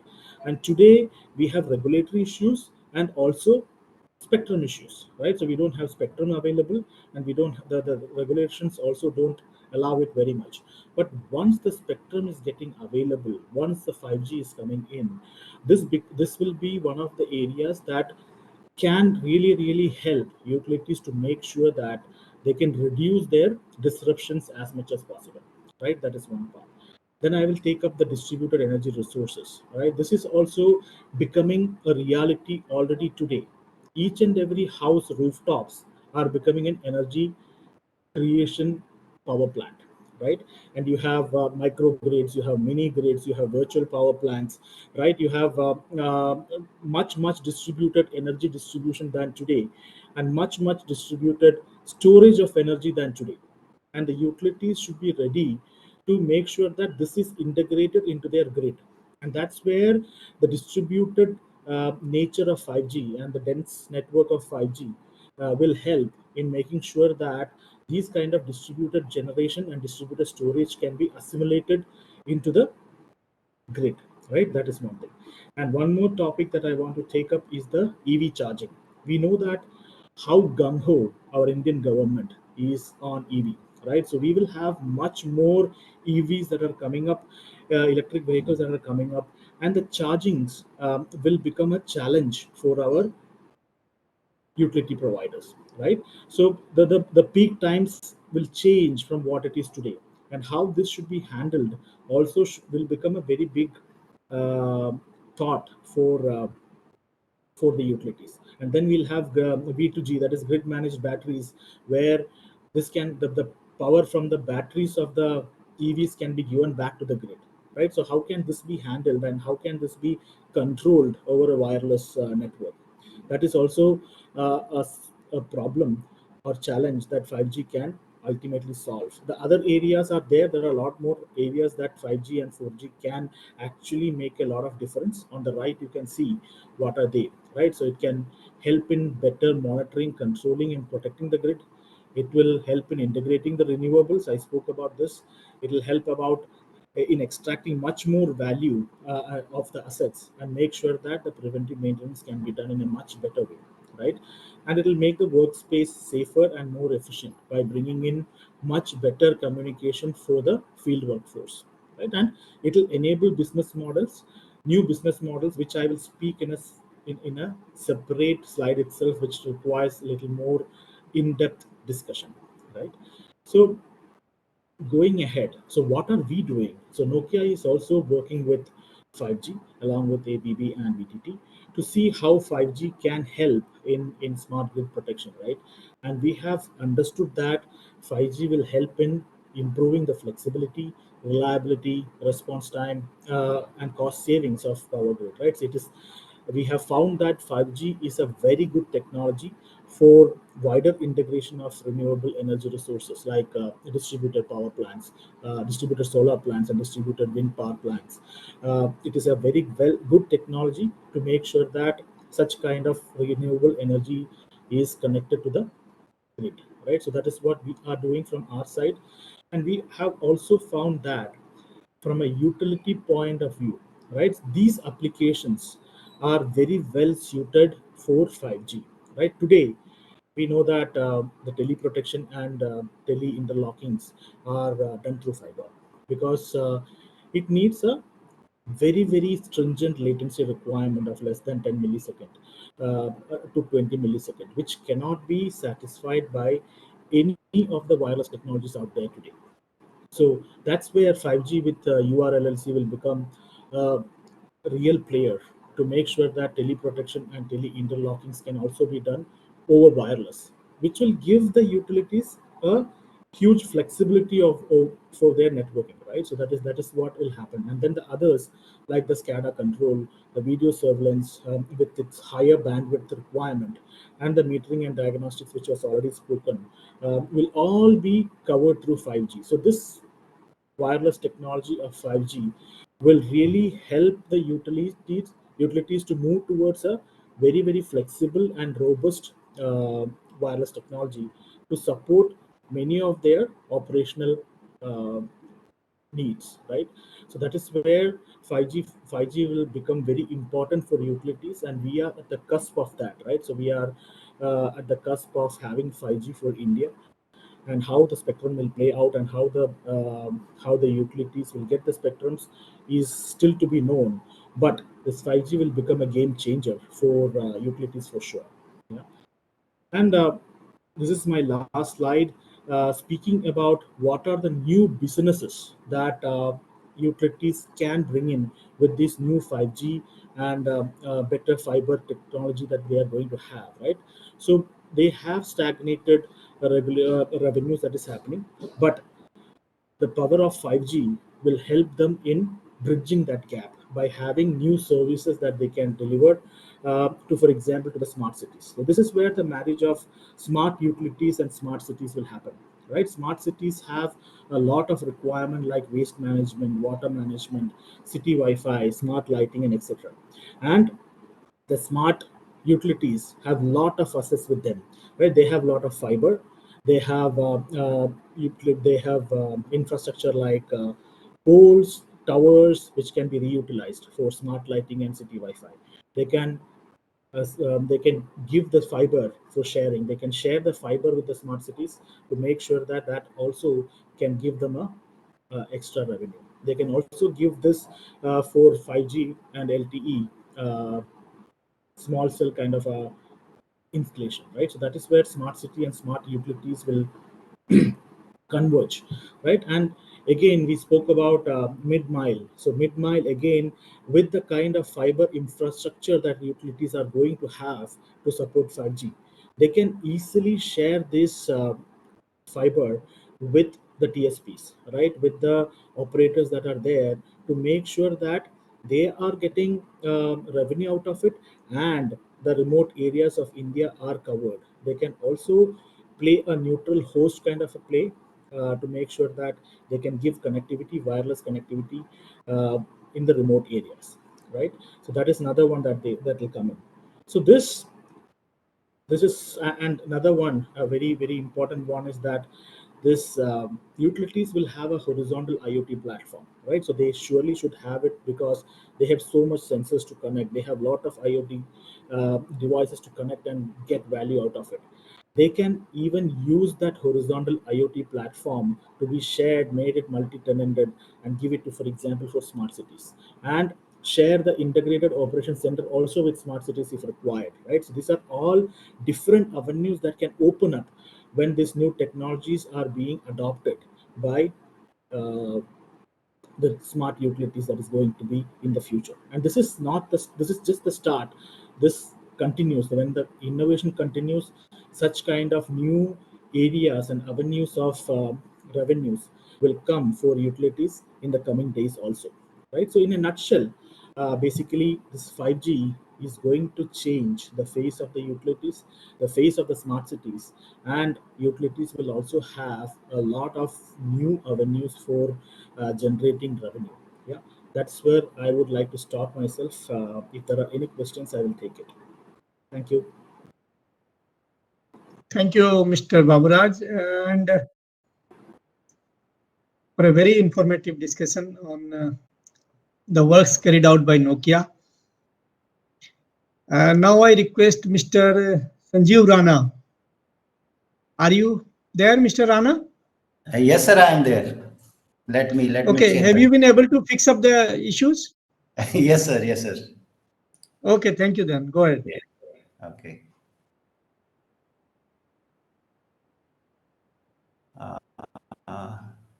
Sir, whether my screen is visible to you? Share your presentation screens. Yes, you are visible. Okay. And please make it full screen. Yeah, just 1 second.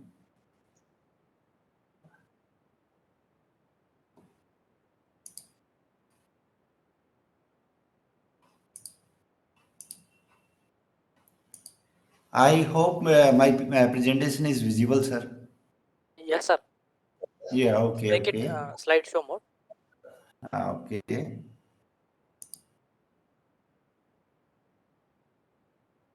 So, yeah, absolutely okay, fine. Go ahead.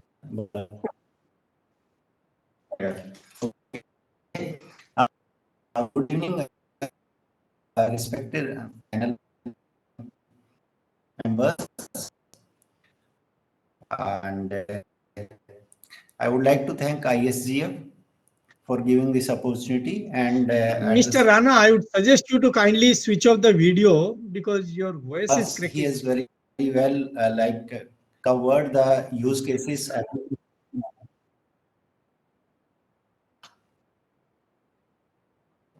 Okay. I'm connected through my mobile phone actually. So now it's clear, sir? Yeah, it's better, but better you. Is it clear now? Yeah, it's clear, but you can switch off the video as well.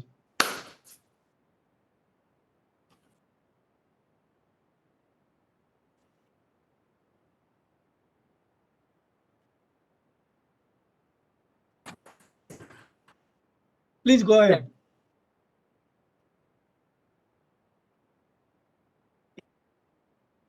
Yeah, video I have switched off. Yes, it is fine. You go ahead. Sanjeev, please go ahead. Now it's perfectly fine. Go ahead. Okay. Then start with my presentation. I'm Sanjeev from Tata Power Delhi Distribution. Yeah. Okay. And basically, we are in power distribution in Delhi, Mumbai, and the Odisha. Sorry, your voice is breaking, sir. So, from our understanding from the smart grid is all components, that is generation, transmission, distribution of electricity. All the components should be connected and automated. Okay, so and should be connected through a secure and reliable channel. The requirement for smart grid self-healing on the your cannot. This is the communication. We have like building our more under of after 500 substations, control centers connected through our fiber. On the field side, we have laid our own communication infrastructure. That please go to the next slide. Is meeting system.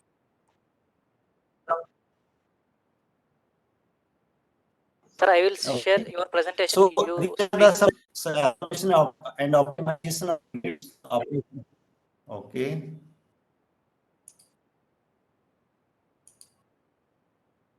Yeah, this is better. Sir, now you speak, sir. Yeah.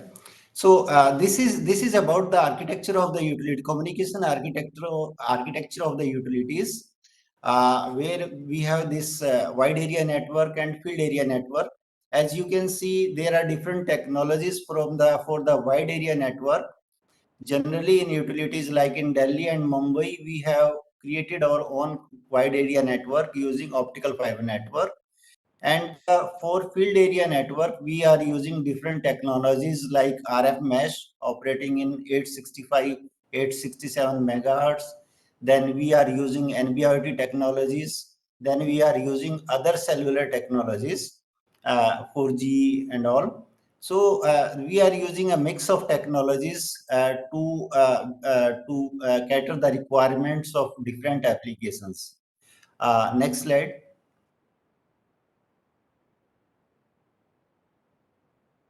So these are some of the use cases of power distribution utilities.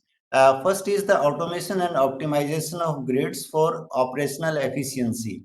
Like we have our grid substations at 66, 33, 11 kV level. So all these grids need to be automated and remotely controlled from our SCADA centers. For that, we need a communication system which is very reliable and secure. Another application is distribution automation for our field applications. Distribution automation for field applications like we have 11 kV substations where we have this ring main units and the RTUs.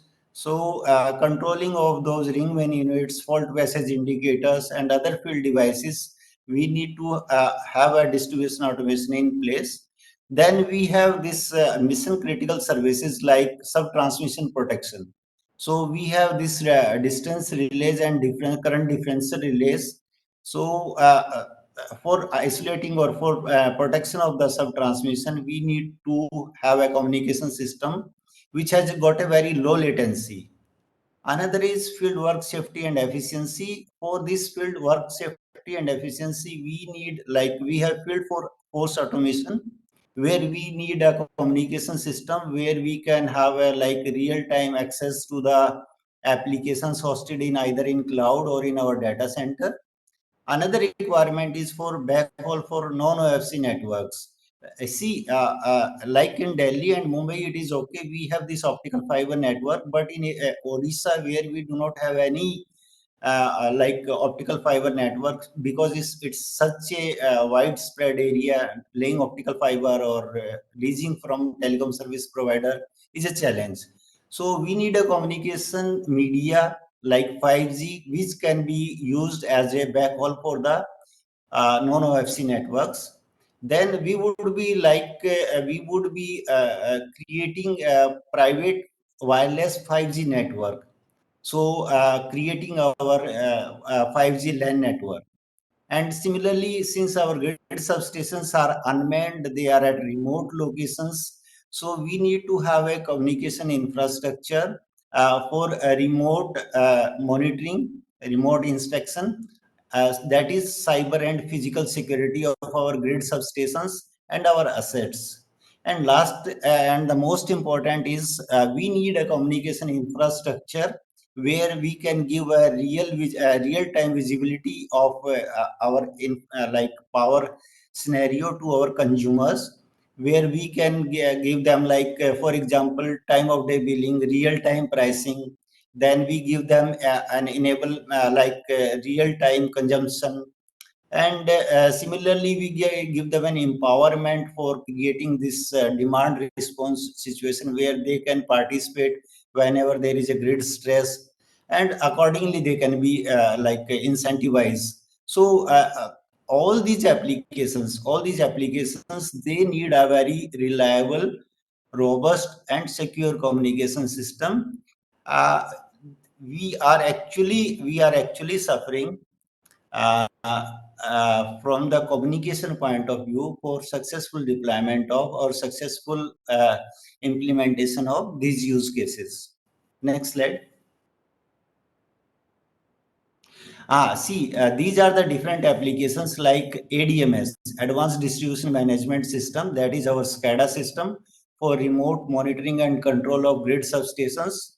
Then we have this advanced metering infrastructure where these meters, they have been replaced by smart meters.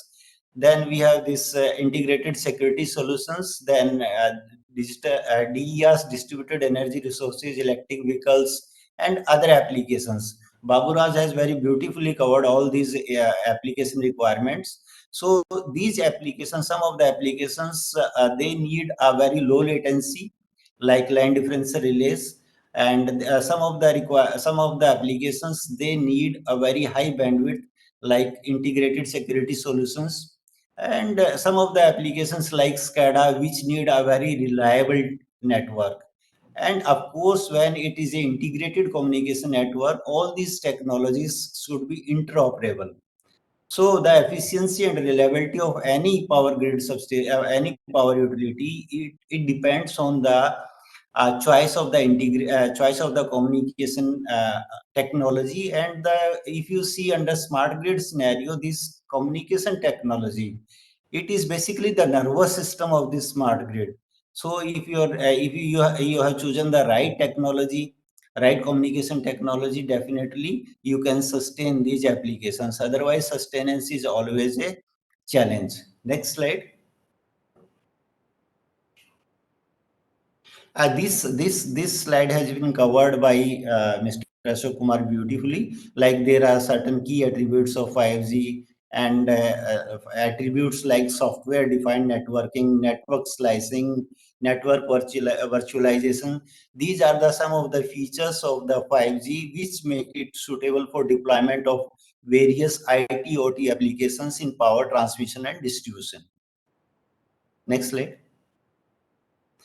So different use cases. Actually, we are in discussion with Mr. Ashok Kumar from the Telecom Institute, NDI. Baburaj is also there. We are in discussion with Nokia and other partners for carrying out POC of 5G for different applications like remote monitoring and control of grid substations, certain devices in the grid substation, IEDs, or other devices. So this is one use case where we would like to monitor and control our grid substations using 5G as a replacement of optical fiber. Another is fast response of fault isolation and service reflection. Basically, this is a pleasure application where we do switching of the network whenever there is a fault. So here in this case, we would be requiring a communication technology which is very stable and reliable. So these are the different use cases Tata Power Delhi is planning to carry out on 5G. And we are in discussion with our partners, like I mentioned, Mr. Ashok Kumar, Baburaj from Nokia, and other. We are discussing with other members of the DUT for carrying out pilot on these use cases, so that we can replicate these use cases on the technologies in Odisha, where we are facing challenge with the non-availability of optical media as well as other cellular networks. Next slide, please. And this will be last slide. So this is NB-IoT. Basically, we have also deployed NB-IoT. Like I told you, in field area network, we have created two networks basically. One is the RF mesh technology on 865, 867 megahertz. Another is for NB-IoT. NB-IoT is basically both the applications we are using for smart metering. We have deployed more than approximately 3 lakh smart meters on the RF mesh technology, and we are deploying 1 lakh smart meter on the NB-IoT technology. Also, we are used this NB-IoT technology and LoRa technology for asset tracking and monitoring, oil temperature of the transformers, and humidity control of our data centers. So these are some of the use cases we have deployed in Tata Power Delhi on NB-IoT. Next slide. So this is basically the architecture of the smart metering system we have deployed in Tata Power Delhi on NB-IoT as well as on the 4G. So if you see, we are using this 4G as a backhaul for the RF mesh network where there is no optical fiber. In case of NBRT, it is enabled in Delhi, and meters are directly reporting to the BTS, and it is going to our head-end system, and then it goes to the MDM system. So, so this was about the 5G and NBRT being deployed in Tata Power, NBRT network being deployed in Tata Power. Of course, we are looking for partners. We are looking for the creating test bed for demonstration of these use cases on 5G. At the same time, we would be interested in creating our private wireless 5G network for our LAN network. Thank you. Thank you very much, Mr. Rana. Unfortunately, we have also time. And one aspect which I would like to comment on, which Mr. Rana spoke, was about the captive 5G networks. Now, as all of us know that the ball is still in the TRI's court, so TRI has to come out with its recommendations. The industry is divided over whether spectrum should be allotted to anyone other than the TSPs. So that issue is still unclear as of now. So let us wait for TRI's recommendations. But I must commend Mr. Rana for a very beautiful depiction of the use cases in the power sector. And I thank all the distinguished speakers for their very insightful deliberations and presentations. Today's discussions, I must say, were very engrossing for me personally, and I think the same for the other participants. Thank you very much. Thank you, Mr. Reji. Thank you, Mr. Bala. We have already exceeded the time despite two speakers not being able to make it to the session. So next time, I request Mr. Reji Kumar to kindly give us more time to the speakers so that they can share their experiences in a very leisurely way. Thank you. Thank you, sir. Thank you very much. And next time, we hope that this will happen physically and we will be able to have one full day parallel session deliberating this. Thank you, sir. Look forward to working closely with you, sir. Thank you. Thank you so much. Thank you very much to all speakers for sharing insights with us. Now, without any late, we will be starting the next session on standardization for smart communication. Can we have a group photo?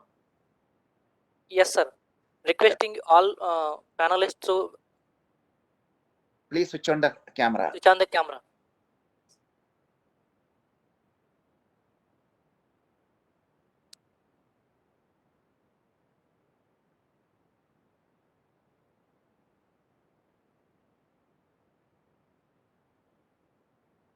Okay. Thank you. Technical team, please take the picture.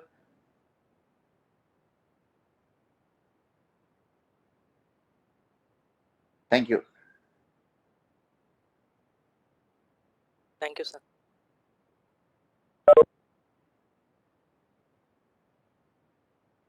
So we'll wait start the next session. Bala, over to you. Please call the chair and moderator and other speakers. Now we will be starting the last session for the day on standardization for smart communication. I would like to extend a very warm welcome to for this session, chairing as a Miss Reena Malhotra. She is a director at Department of Telecommunication. Reena Malhotra is a director, Department of Telecommunications, Ministry of Communication and Information Technology, Government of India. She is an Indian Telecommunication Service Officer of the 1992 batch, and she is presently working as a director. Welcome you, ma'am. Next, now I would like to invite Ms. Kumud Wadhwa as a moderator for this session. She is a senior general manager at NHGM. Kumud Wadhwa has more than 30 years of cross-domain experience in power sector, spanning across project planning and management for transmission projects, IT projects, and smart grid projects in distribution. Welcome you, ma'am. Now I would like to start with our panel members. Starting with Arunindam Bhattacharya. He is a group leader at C. Dot. He is an electronics and communication engineering graduate of 1987 batch. He has vast experience in various fields of computing and communications. Bhattacharya worked in Electronics Corporation of India Limited with the maintenance unit. Welcome you, sir. Now I would like to invite Mr. Krishna Siroji. He is a professor at IIT Delhi. Krishna is having over 30 years of experience of research and development in the field of telecommunication and defense communication products design. Krishna is currently a professor of practice at Bharati School of Telecom Technology and Management at IIT Delhi. Welcome you, sir. Now I would like to invite Mr. Amarjit Kumar. He is a India Regional Coordinator at Wi-Fi Sun Alliance. Mr. Amarjit Kumar is a serial entrepreneur in the communication, AI and machine learning field. He is involved in many startups helping solve the problems associated with smart metering, electric vehicle infrastructure, smart grid and smart cities. Welcome you, sir. Now I would like to invite Mr. Kishore Narang. He is a mentor and principal design architect at Narnix Technologies Private Limited. He is a technology consultant, mentor, design strategist and architect in electrical and electronics and ICT with over 40 years of professional experience in education, research, design and consulting. Over 30 years of hardcore research and design development experience in solutions, systems, products, hardware, software and firmware. Welcome you, sir. Now I would like to hand over the floor to Ms. Reena Malhotra, ma'am. Over to you, ma'am. Good evening, everyone. Many thanks to Raji Kumar ji for having this session.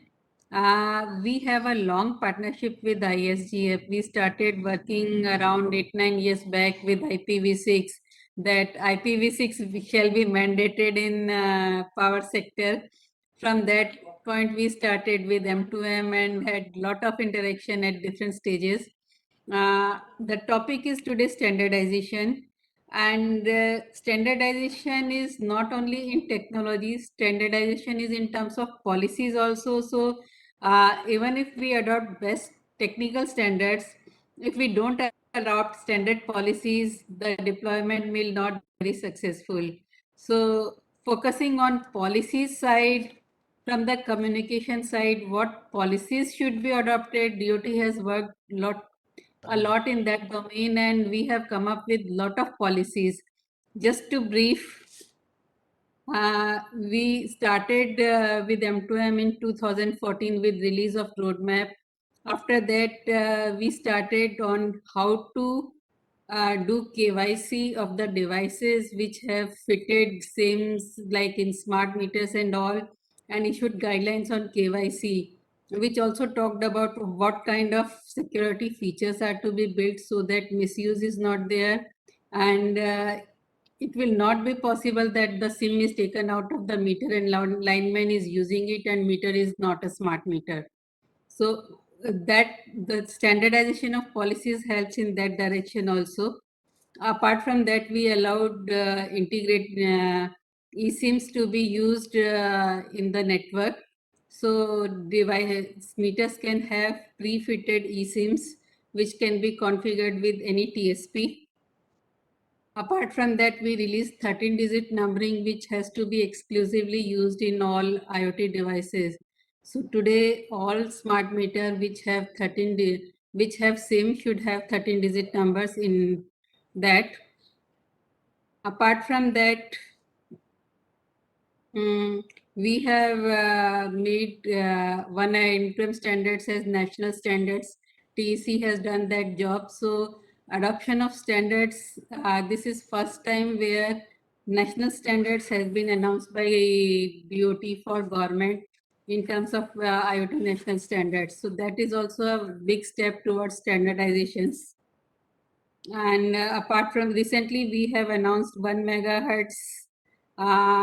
So we have made 865 to 868 megahertz as the unlicensed band. Duty cycle has also been introduced so that spectrum is reasonably available to all the persons who want to use this kind of spectrum. There is another demand for 6 megahertz, which has already been recommended by TRI also.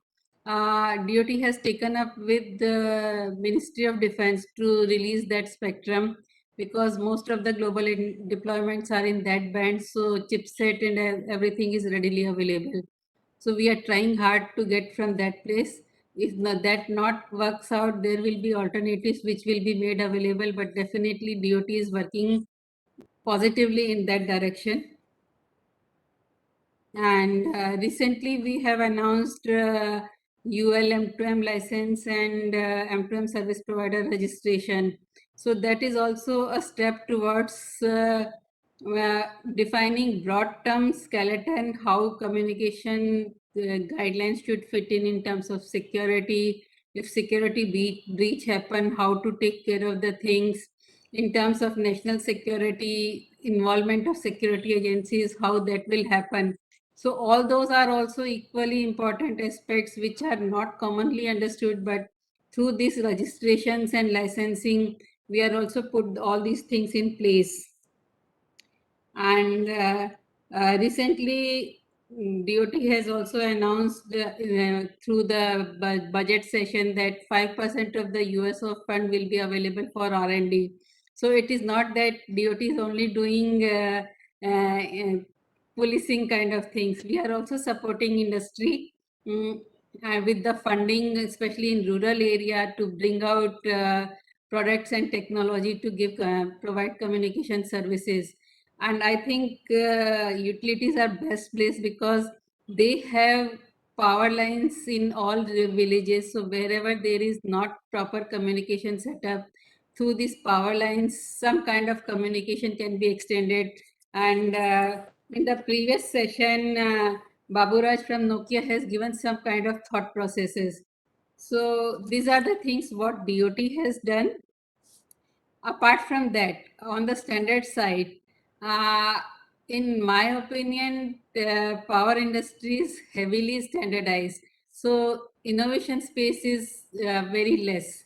I can take an example which I'm taking at so many places. We are having such meters are having with so much standards and everything. In telecom side, you will not find any meter. It doesn't mean metering doesn't happen. Metering happens in the cloud with the CDRs, with the all the statistics, and then through app it is available to consumer.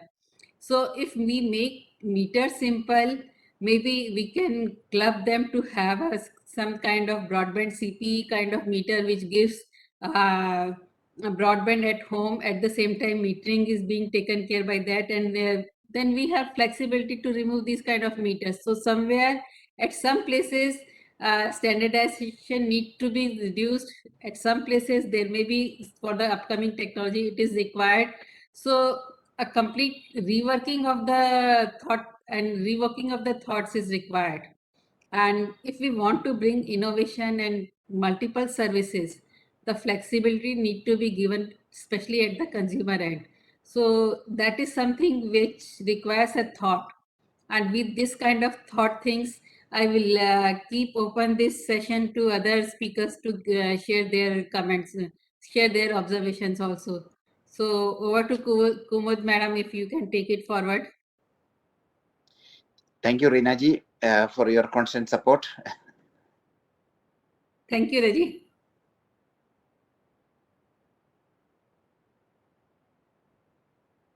Ma'am, you are on mute. Kindly unmute yourself. Sorry for that. Thank you, Reena madam, and thank you, ISGF, Mr. Reggie Pillai, for giving us that opportunity to share consumers' perspective and moderate the session for standardization of communication technologies.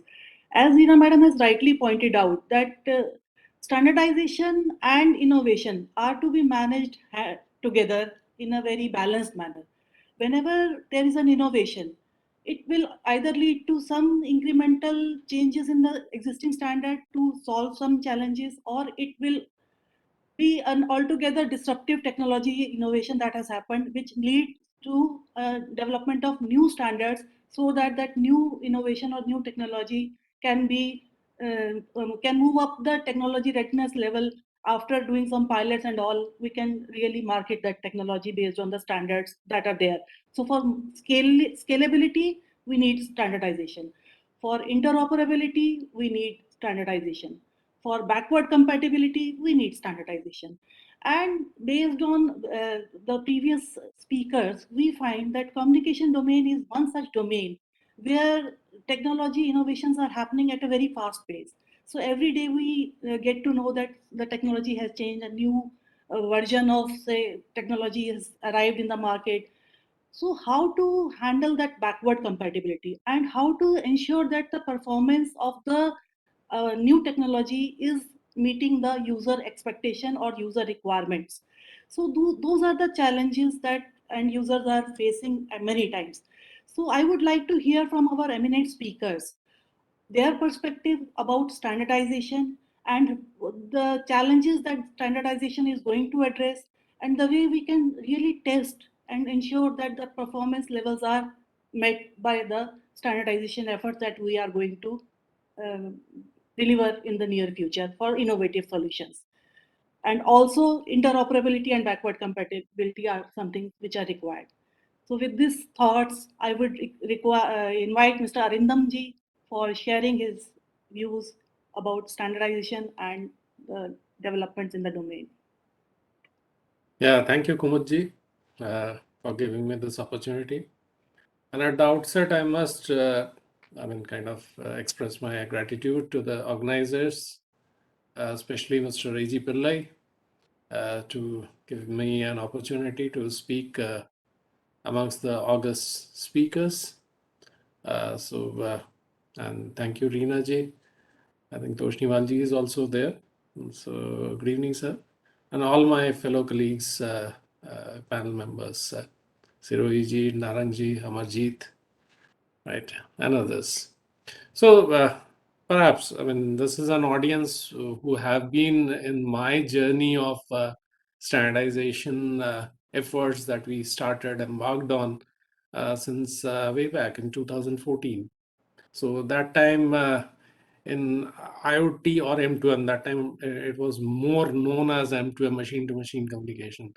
And Reena ji was there with me. She was the first one at that point in time, where we kind of gathered input from the industry to know about what we should do.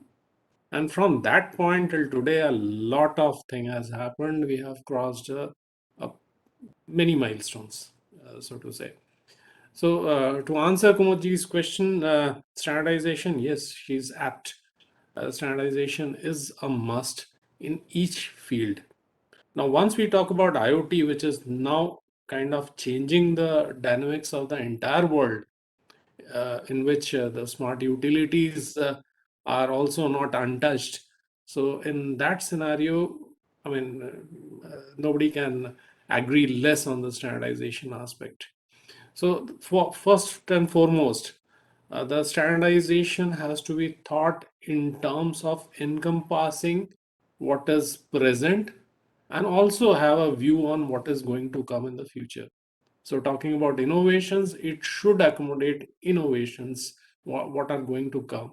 Now, innovations will come in every segment of the communication framework, whether it is the connectivity. Now we are talking about IoT, definitely sensors cannot be left behind. So sensors communicating to the gateways, the technologies therein, the type of sensors they are communicating. Then from the gateways to the platforms, there has to be some kind of standardization. Now, standardization will be there from that point onwards to the cloud as well, because majority of the applications nowadays are rolled out in cloud.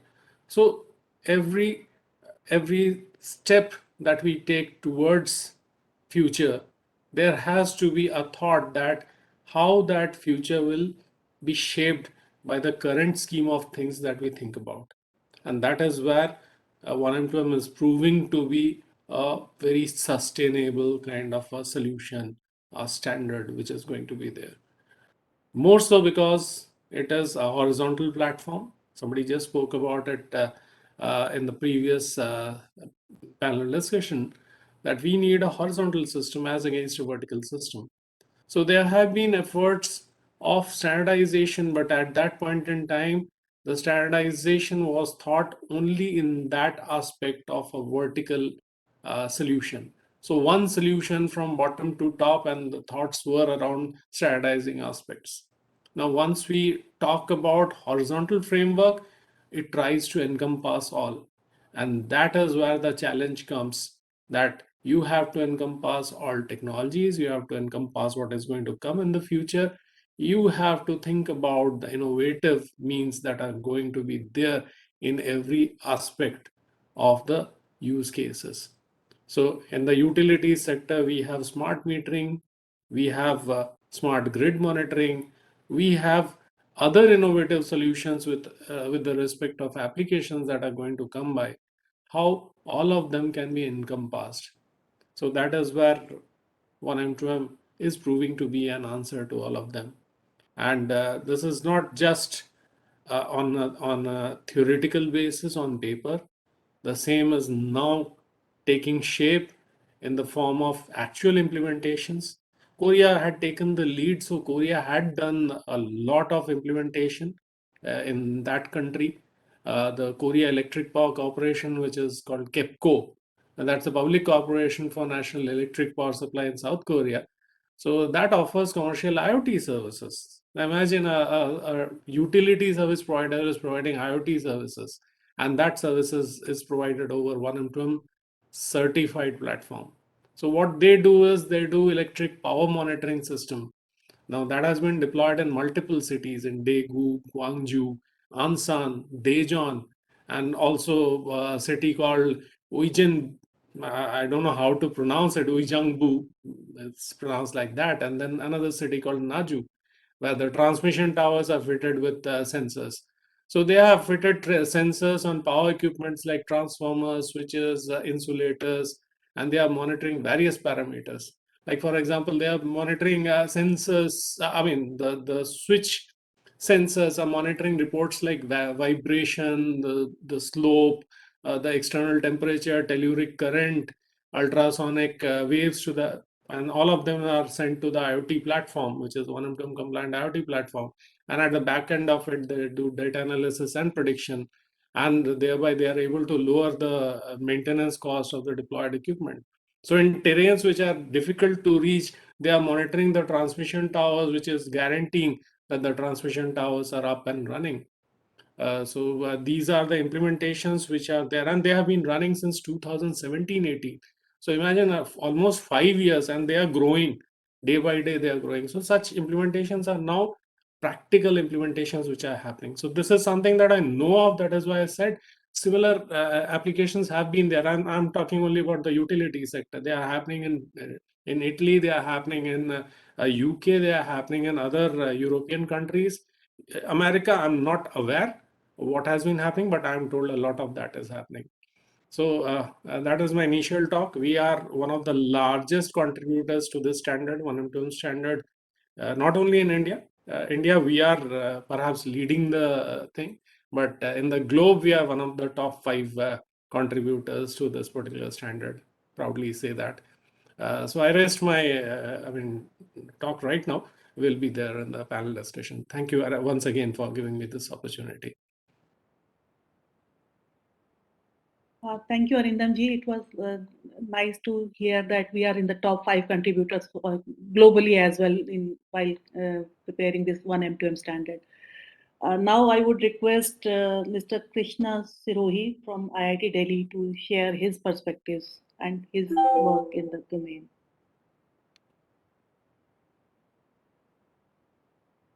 Yeah, thank you very much for inviting for this piece of discussion. I'm really happy to share some of my experience with respect to standard-based product development and innovation-based standardization. So these are the two very interesting part which I have lived with in last over 30 years now. So innovation is the key for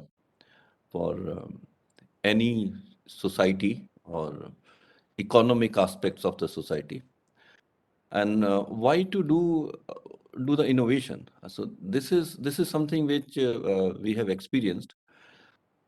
So we knew that if India need to come up with some products which need to be working in an environment which is already having a deployment of the existing system from various global vendors, for example, telecom, and so it has to be completely standard. And then what is the reason? What do you innovate? If it is a standard system you need to develop, then what do you innovate? And we came to a very good conclusion. Why do we innovate? Is possibly we innovate in architecture, we innovate our implementation methodology to reduce the cost of the equipment, to reduce the cost of the development, to make our equipment which requires easy operations. So all these aspects makes your infrastructure a sustainable infrastructure, and this part of the innovation possibly also an input for standardization. We have tried some of our very successful product development activities for a sustainable telecom infrastructure. Try to do the standardization under ITU, but yes, those days India's capability of leading in standardization activity was much less. I'm very happy to hear from Arindam that we have done a very lead role in M2M standardization. So this is something which has led some impact on our thinking and contribution. Now, the next stage of innovation is when you want to bring additional features. Now, how can you bring an additional features? That means idea need to be supported by research.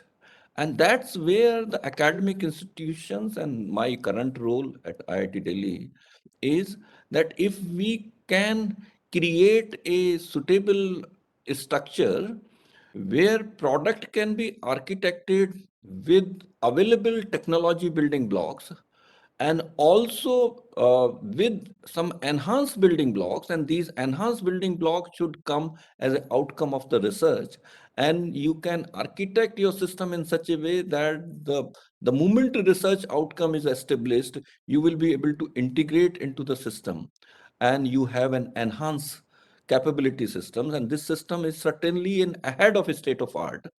And so outcome of this system development would actually lead to a significant input for the standardization. Now the mindset becomes a big question.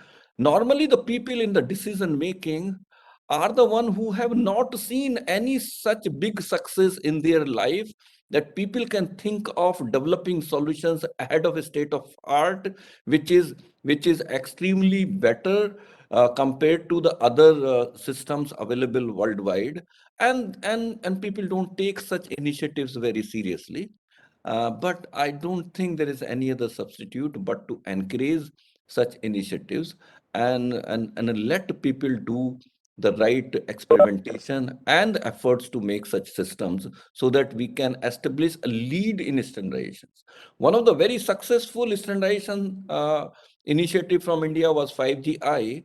But if one can look little deeply into it, had we been done a 5GI implementation, which is demonstrable, pilots would have been done in time, then our position of a 5GI as a global adoption would have been much different than what it is today.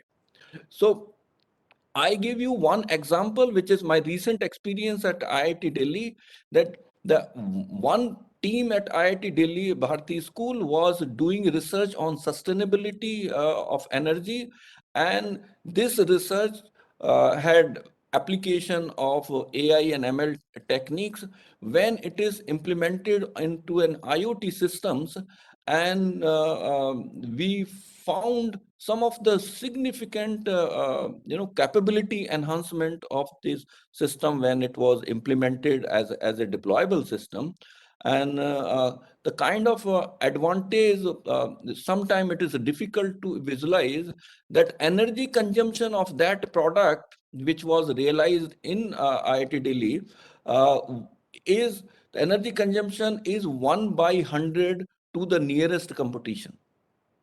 Data transfer requirement for this IoT system becomes just 8 to 10% of the nearest methods of thing. So once you put, and of course this gives you number of system engineering advantage by which your system become more compact. It becomes possible to have a harvested energy harvested system. So you can make this system otherwise for possibly 8-10 liters volume and 10 kg of a weight. Now you can make maybe 200 grams, and energy consumption becomes 25 milliwatt instead of 2.5 watt. And you can wrap a solar panel around this box and throw it anywhere, places where the deployment of subsystems are not possible. And when we demonstrated these capabilities into a industry which is very sensitive about the pollution monitoring, they found that nothing could be better than this innovation. So this is the point which I want to bring out for other people's to consideration, that the research must be given the prime importance, and the industry should come along with the researchers so that we will be able to create products ahead of a state of art. Now, when we are talking about the smart grid as an utility case, in that case the same technology is applied to the smart grid, smart meter systems.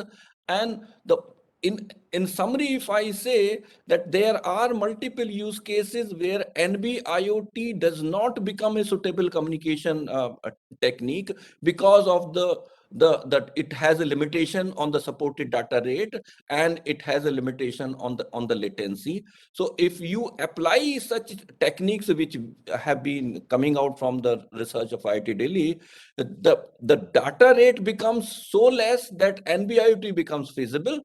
And when your sampling mechanisms becomes controllable from the edge, then you can manage the latencies which normally become a problem in a normal NB-IoT solutions.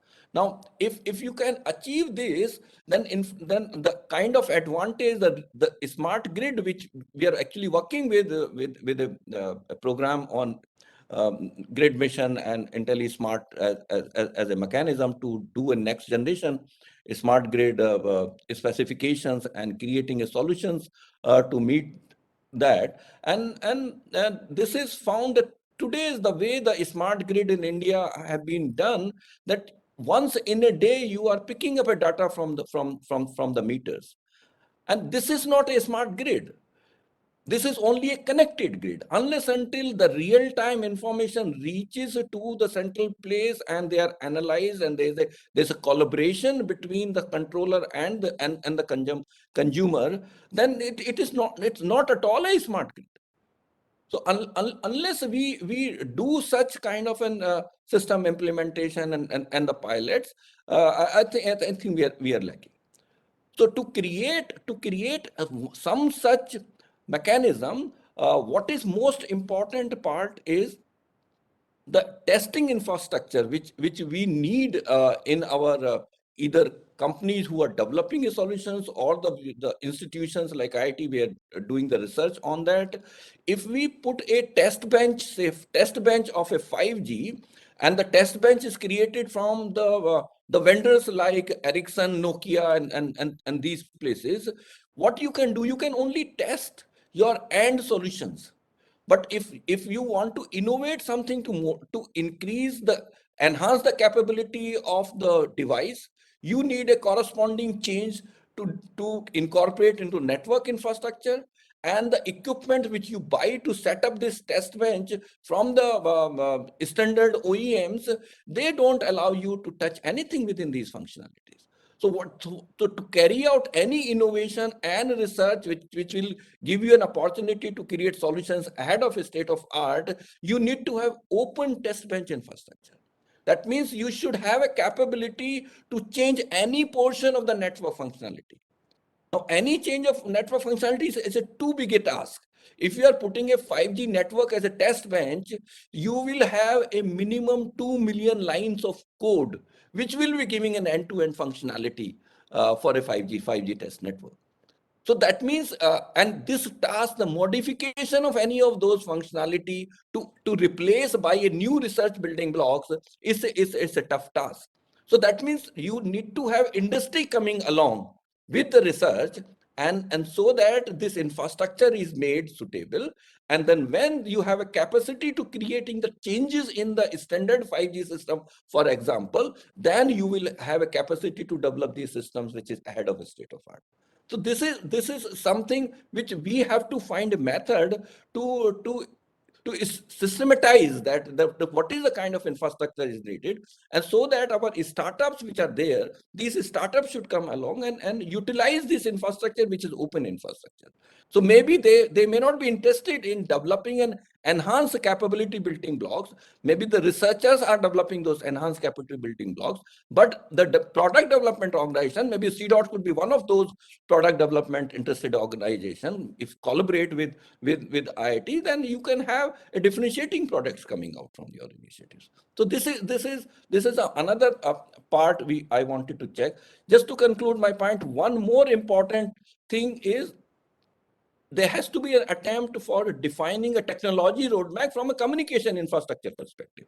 So, for example, many of our power companies, colleagues were talking about that they are doing trials on NB-IoT, they have a RF mesh, but there is no clear result that NB-IoT is suitable actually for the power grid operations. And if it is suitable, do we have the telecom service providers roadmap to deploy NB-IoT? Is Airtel willing to deploy NB-IoT? Is Jio is going ahead with NB-IoT, or Jio is going to focus only on, say, Cat1 or a normal LT reduced capability applications, so that they don't have to put two different infrastructure? So if we are not sure that Indian TSPs are going to deploy NB-IoT in mass, then how can a product development company who will be putting a NB-IoT modem into it, how can they design that product? So there is no clarity that whether NB-IoT would be a available infrastructure in the country.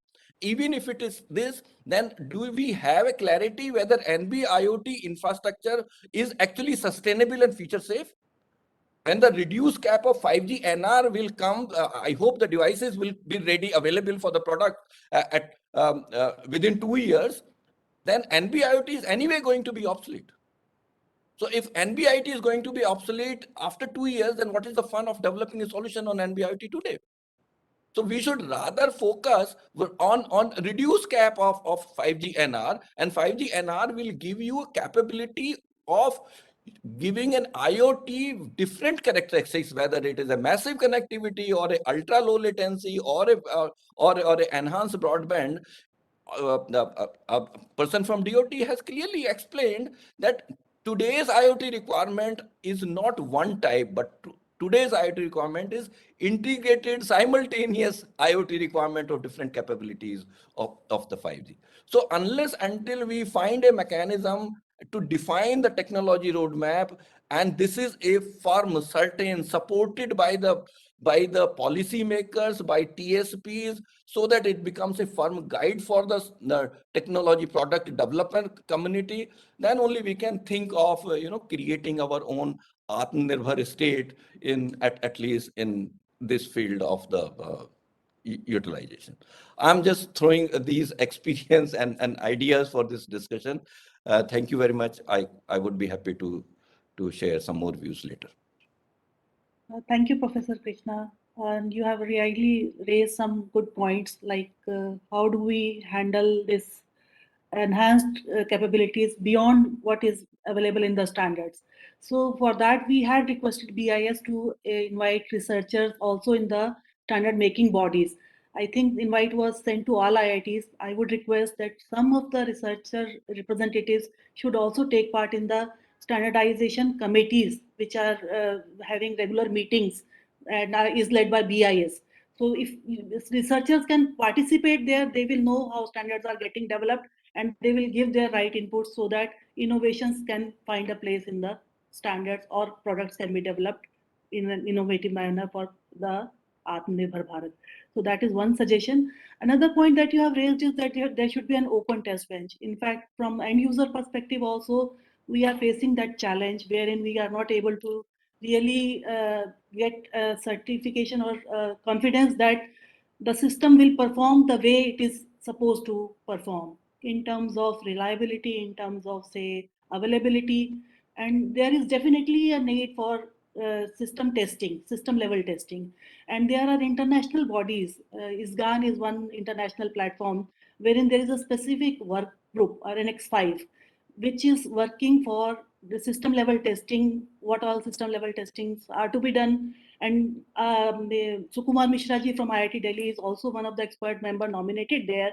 I would request if somebody from your team can also join that NX5, then we can have an international collaboration inputs as well, wherein we can pose our challenges and we can get to know how the other people are addressing such testing challenges. So this is just a collaborative platform wherein all experts are discussing what are the challenges and how those can be addressed for system level testing.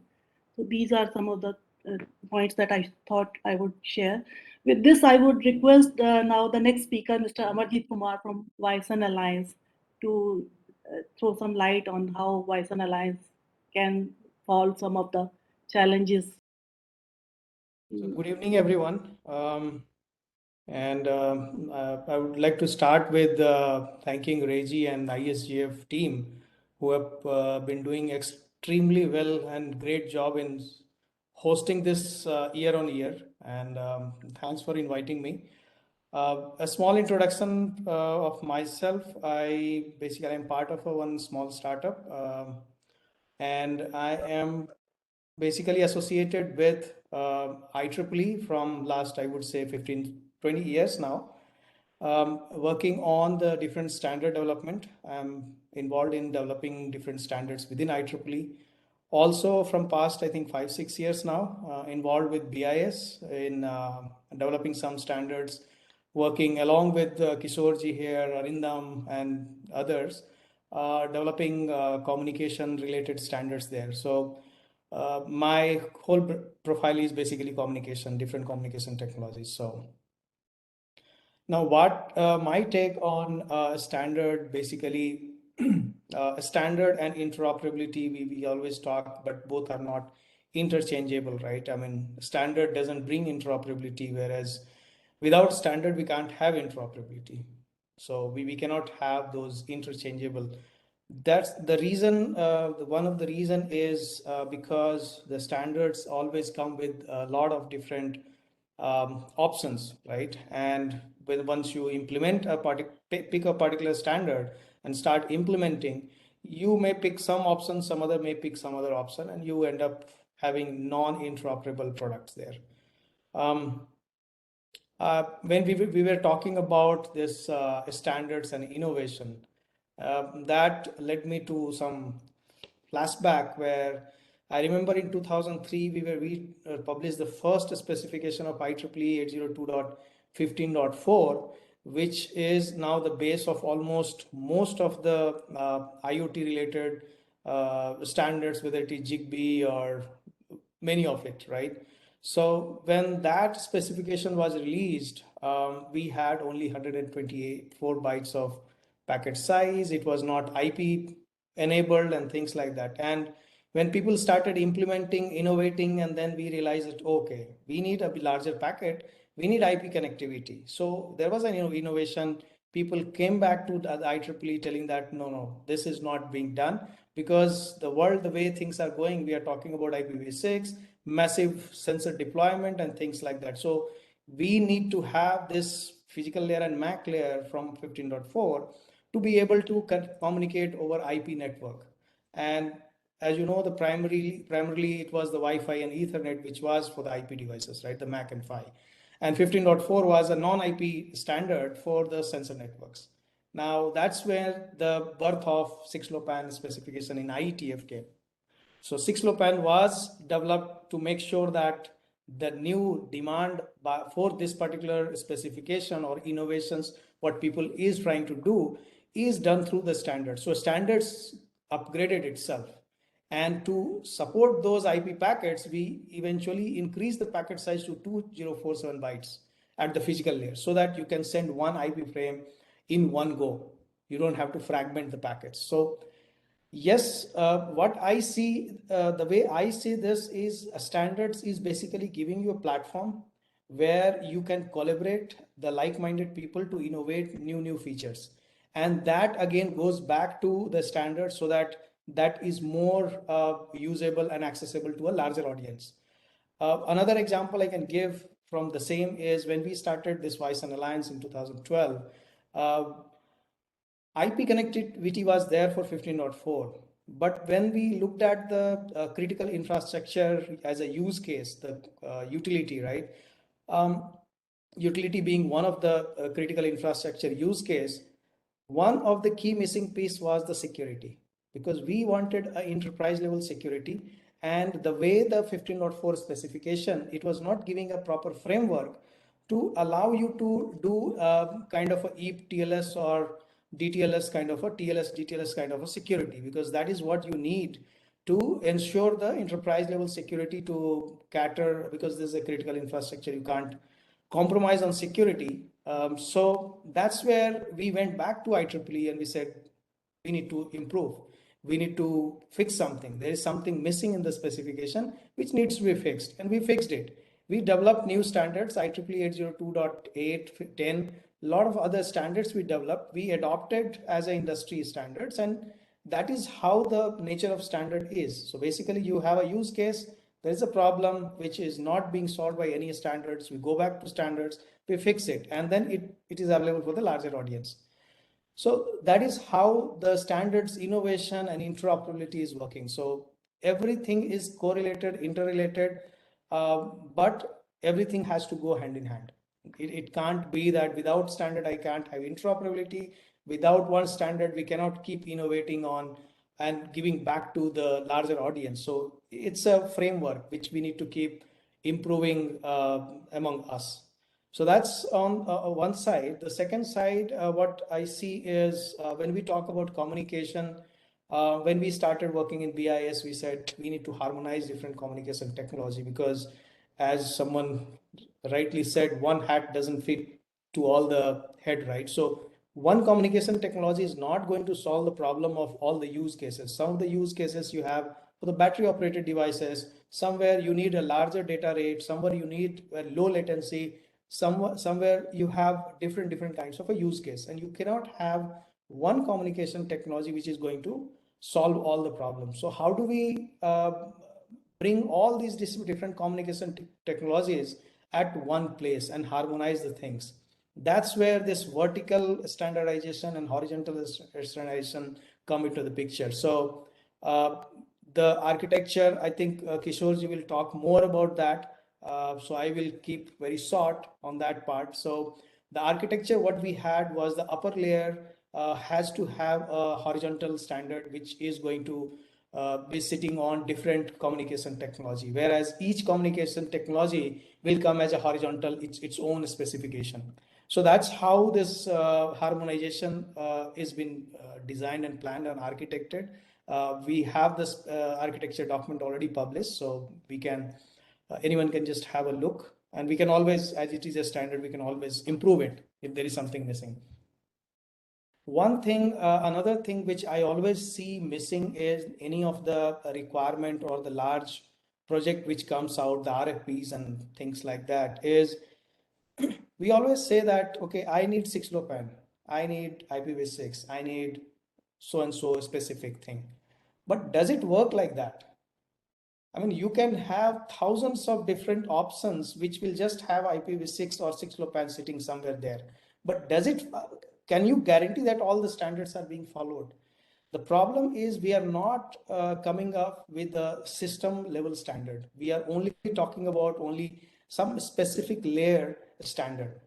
And that brings a lot of confusion and a lot of ambiguities when we basically, when you have three solutions available from three different vendors, and if you want to compare, you can't compare because all three different solutions are, even though it is complying with your requirement, are completely different. So it's not an apple to apple comparison. So you can never compare that.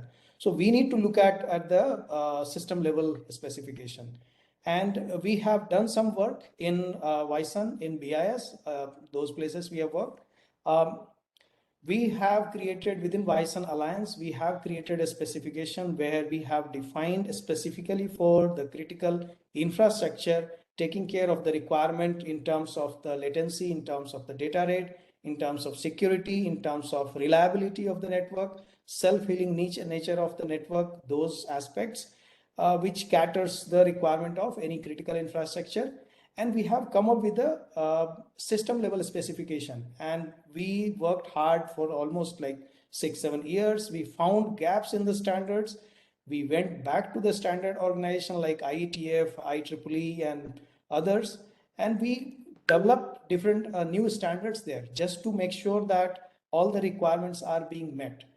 Once we have all these open standards, we have come up with, within Wyson Alliance, we have come up with a system level standards which defines from physical layer till the UDP or the transport layer.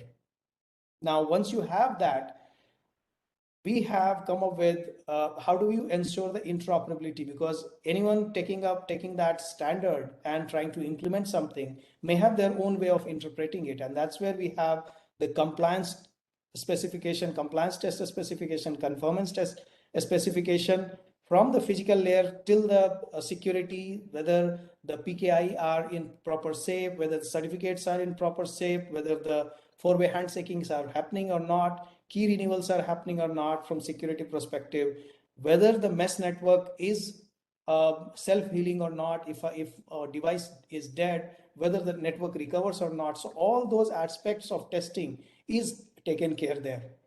We do test from the physical layer perspective, whether the device is operating in the right channel, right transmit power, whether it is doing a signal to noise ratio is proper or not. That defines the sensitivity of the radio, whether the adjacent channel rejection is being done or not. So all those different characteristics of the radio is being taken care of. So all of these are very much needed, and that is what we don't have. If you look at any of the standards, is not a system level standard, and we don't do any system level testing, and that's where things are not in the right shape. So once you start doing system level testing and interoperability between different vendors, we have performed a live event in last year, 2020, I believe. Yeah, 2020, because 2021 was not done.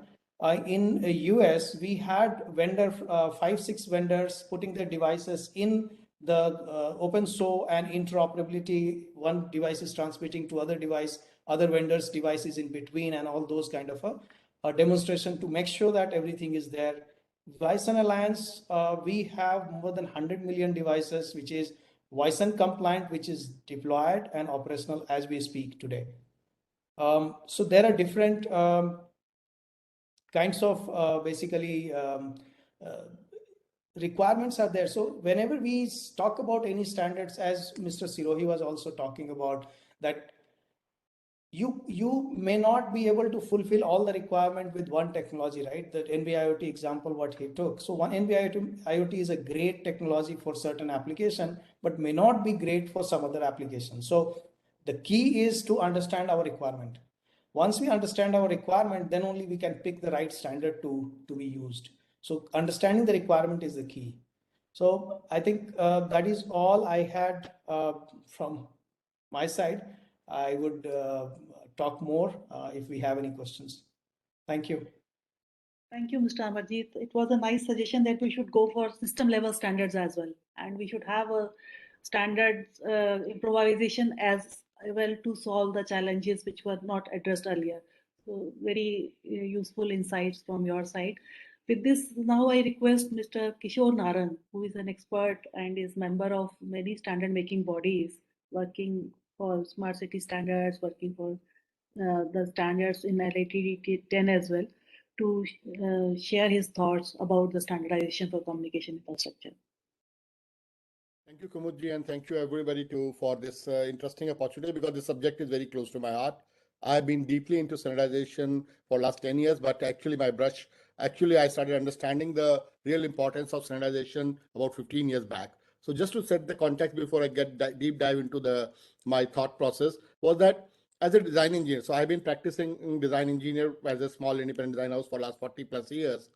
Now, for me, standards were not a problem when we were designing products or even system to some level, because whatever product we are designing for whichever domain, whichever use case, what we would do, we will just refer to the corresponding standard, and we'll make sure that we design in those standardization, compliance, and other design aspects, compliance aspects, and make sure that our product complies to those standards. But when I started doing some complex solution architecture, like just to share, I have dubious distinction of designing India's first FTTH on GPON network. Yes, it was not a carrier network, it was an access network. In 2007 and 8, I designed a smart building complex architecture on the Entrisphere portfolio of Ericsson, which was on GPON. So where we had basically done, within the shaft, there were two cables running, one copper cable for electrical power, one fiber GPON cable, where all other services, voice, video, data, 15 to 20 different services within the building complex were running on that. Now, I should have been very gratified, very happy once that solution was deployed, because we had 100 Mbps from within the complex bandwidth on each node. But I really got disillusioned when I saw the problems. Now I have a super express highway, so E-way or expressway, whatever I have now, but I do not have smart products to run on this thing, because at that time, I'm talking about 2007-8, we did not have very many IP-enabled devices, controllers, or all that. If at all they are available in the global market, they were pretty expensive. And then I started understanding. So we done a smart building. I've been doing smart metering for since I think now 25 years. These are smart meter designs. And then we were looking at making our home also smart. Building we had made smart by this FTTH solution. And then I saw that multiple different ecosystems: smart home, smart building, smart grid, and I'm not talking smart city, that came much later. Evolved in silos in last 4, 5, 6 decades. And when they were developing their solutions and the standards, they developed their own protocols. And to top it all, protocols was fine based on their whatever the best understanding those electricity people or the smart building people or the home design people who were new. But then they also designed their own individual data models. As a result, what happened today, even if there are 3 different stakeholders of the data from my smart energy meter, they follow 3 different protocols and 3 different data models. So what do I do? At each home or each office building complex, do I put 3 different meters to give shared data to my 3 different set of stakeholders? So that was a problem statement I saw way back in 2008, 9, 10, 11. And I was very upset. So I had 2 choices: either sit on the periphery and try to criticize as a designer, that design engineer, that look, someone needs to do good standardized kind of standard to bring interoperability, bring all this harmonization, blah blah blah, or look at this problem, standardization conundrum, as another complex design problem and try to do something about it. And that's where I jumped into 2012, jumped into the standardization whole hog. And today I'm spending, I think, since then I've been investing my 70% minimum time in standardization at different levels, at national, IEC, ISO, ITU, IEEE, wherever. Because for me, the problem statement is, how do we bring harmonization in these siloed standards? So everybody has been talking about horizontal and system standard, but I will talk about system approach to standardization. And when we talk about the innovation and standards, I think there's a very valid point. So the point is that there are misconceptions on what standards are for, and the case for use of standard has not been properly made till now. Most researchers, design engineers, and even startups argue that standards block innovation. In fact, standardization brings innovation and spreads knowledge. Standardization helps define the contours of structured innovation. First, because it provides structured methods and reliable data that save time in the innovation process. And second, because it makes it easier to disseminate groundbreaking ideas and knowledge about leading edge techniques and technologies. So if your definition of innovation is my shade of green, my shade of blue, I'm sorry, that's not innovation. But if you are really looking at this thing, standard do provide structured contours of structured innovation. But then how do we go about it? The interesting part is that, the multiplicity of technologies and their convergence, as I just mentioned, in many new and emerging markets, however, particularly those involving large-scale infrastructure like smart grids and smart buildings and smart cities, demand a top-down approach to standardization itself, starting at the system or system architecture rather than at a product level. Therefore, the system work will define and strengthen the system approach throughout the technical community to ensure that highly complex market sectors can be properly addressed and supported. And it also promotes an increased cooperation with many other SDOs and relevant even non-standard bodies also at a global or at a national level. And so this also system approach is about first understanding your domain, the problem scenario, identifying the use cases, understanding the applications, extracting requirements out of them, then trying to create some kind of a holistic framework, architecture, whatever you like to call it, and then try to map the different standards already available on that framework, that architecture. And that will give you a very interesting and simple way to identify the gaps in standards that are prevalent or even overlapping conflicting standard for any particular use case, application, or any problem statement within that you out of the requirement that you have extracted. So that was the approach which we started adopting. And then in BIS, when we took it up, so what we did in LIT 28, rather before that, we had a panel one on the smart infrastructure, so which I was the founding chair of that. And there we thought, rather than jumping into some known problems, let us do a pre-science study. We had spent about 1.5 years or so to do a pre-science study report, and we came up with a holistic understanding of what it is all about.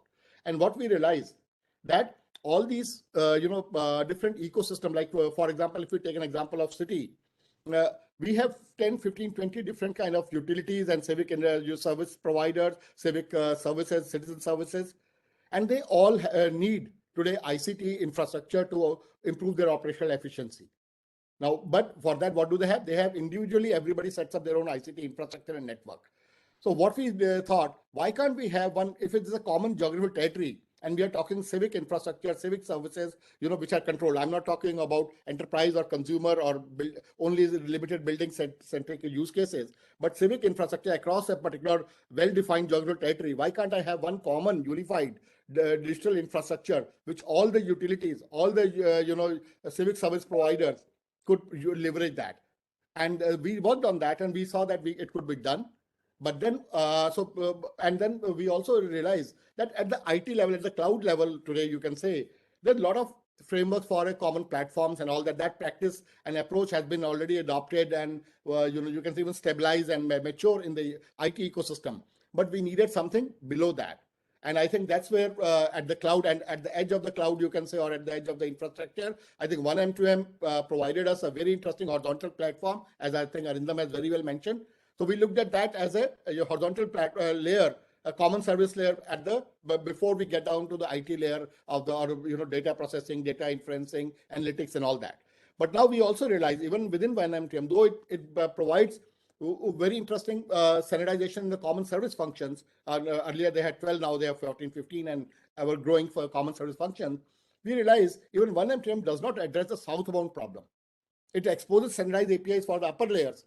But who will it says that we'll consume the data coming from any particular technology, any particular thing. And what we do, we have to write multiple interworking proxies for different communication protocols, and because each communication protocol has its own data models and data semantics. And it does not make sense. At least to me, it did not make sense. So what we decided, can we somehow standardize and come up with a unified stack for the last mile communication also? And that's what the exercise we took in BIS LIT 28. And now what we have is a unified last mile communication protocol stack architecture, which is communication technology agnostic. And as Amarjit just touched upon it, so our perspective, our thought process is very simple. All different communication technologies basically are focused on L1 and L2, PHY and MAC layers. And but beyond that, what we thought, why can't we standardize L3 to L7 stack? So then we identified that, okay, between L2 and L3, or L3 to L7 stack, so we called L1, L2 as a network access layer, and then L3 to L7 as a common upper layer stack, whatever you would like to call it. Between that, we introduced a network interfacing interworking layer where we could do any kind of a glue logic to make sure that any MAC and PHY, any communication technology MAC and PHY becomes seamless with this common standardized L3 to L7 stack. So, and there when we also saw that in if you talk about this all IP technology like Wi-Fi cellular, there even L3, L4 stack is layers are standardized. We don't need to do any reworking on it. We don't need any interworking. We don't need any manipulation essentially. So then our focus actually shifted to the application layer, and application layer L5, L6, L7, and then within application layer, how do we do standardized, our device management and even the standardized data models. So we are working with OMA to even work on the standardize our LWM M2M stack. Actually, we decided to adopt LWM M2M stack for our device management. But when we saw how we are going to use it in the not IoT use cases, but also in OT use cases, we saw there was a major problem. So now we are working with I and another member of our panel and our committee is working with the OMA LWM team to make sure that their OMA LWM stack is updated to take care of our use case requirement that we are looking in the smart metering and the OT technologies. So the learning in these exercises was very interesting. What is happening is that it is evident that there is a glass wall barrier between the communication protocols and standard for IoT applications and that for infrastructure and industrial domain, which are popularly called OT applications. So in spite of evident appreciation of the strengths and weaknesses of both the classes of standard, there has been no initiative by any global SDO or even industry consortia to break this glass wall barrier. So that's where our initiative was. This exercise, what we did in LRD 28 in BIS was an exercise in this direction with an intent to break the glass wall barrier and homogenize these two siloed paradigms comprehensively by developing a unified last mile communication protocol stack, leveraging the best of both the worlds and developing a communication technology agnostic, robust stack architecture that shall enable ubiquitous data sharing, seamless across diverse domains, use cases, and applications. Now, for this, what we have also done is come up with a unified framework for the data semantic data models also. And because that is another thing that we needed to cross. If I'm talking about energy, whether it is coming from my energy meter, whether it is coming from a street light, whether it is coming from any industrial pump or this thing like a water sewage pump or water pump across within the city, why should the data models be different from different use cases, different application, different you can say product system solutions? So we have standardized. Yeah, I'm just concluding. I'm concluding. So we have standardized these data models also, and we have standardized the application layer, and which can seamlessly work on different communication technologies. So basically, we need this kind of an approach to look at that whatever kind of different you can say different industry-driven visions are there. How do we convert them into a communication vision for the future, which is a seamless and all that? So whatever smart X use cases of future, we need to somehow include them in our perspective with the holistic architecture frameworks to look at the unified or harmonized frameworks or reference architecture, however you like to call it, to enable seamless convergence of different siloed digital infrastructures to work in an efficient, sustainable, and collaborative system of system paradigm. That's all. I'll stop it here. Thank you. Thank you, Narangji. I think we have already overshot by 15 minutes. And I would like to invite questions, if any, from the audience for the panelists. No, ma'am. There are no questions. I had some questions, but I don't think there is enough time now to take up those questions. We can go another 5-7 minutes, Kumud. Okay.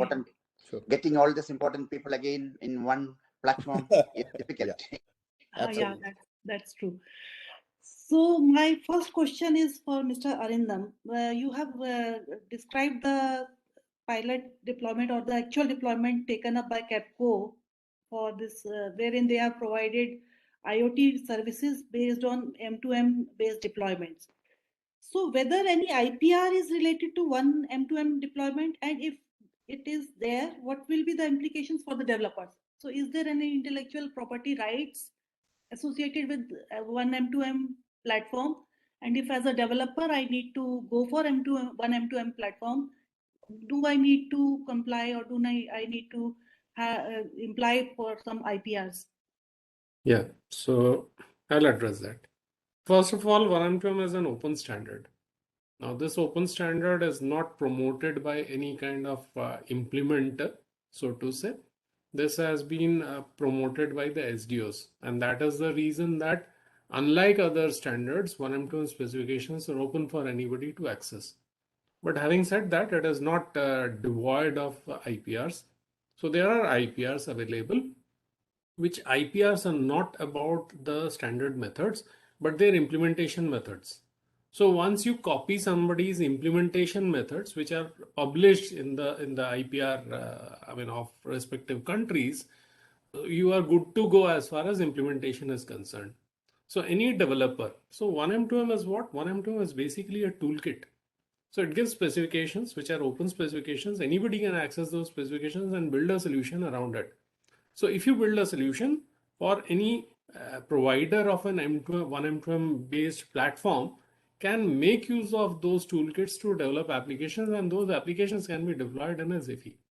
So that is something that 1M2M brings to the table, that it has shortened the development time by huge margins. So yeah. So is my voice audible? Yeah.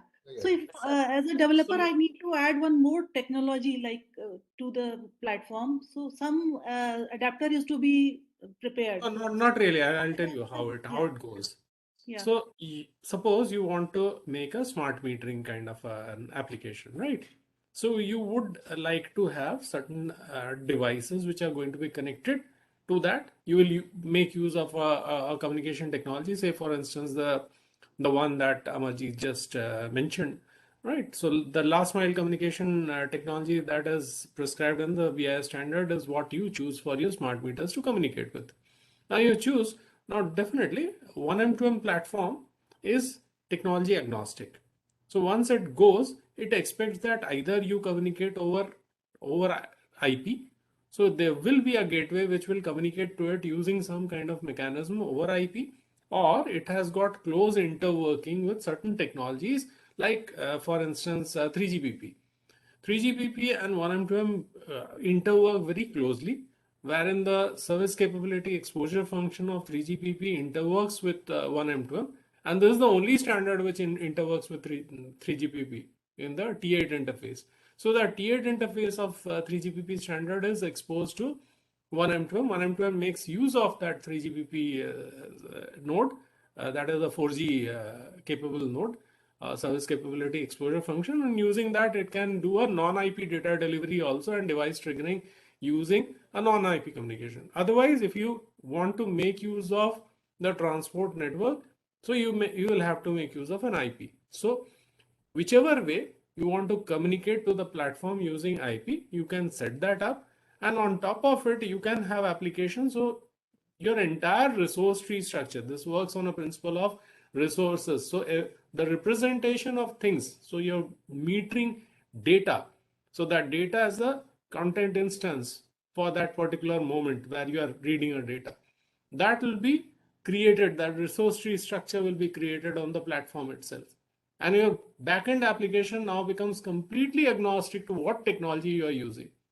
So in some geography, if some meter manufacturers are using 6LoWPAN, and some places they are using some other technology, all of them can be onboarded by using a single platform.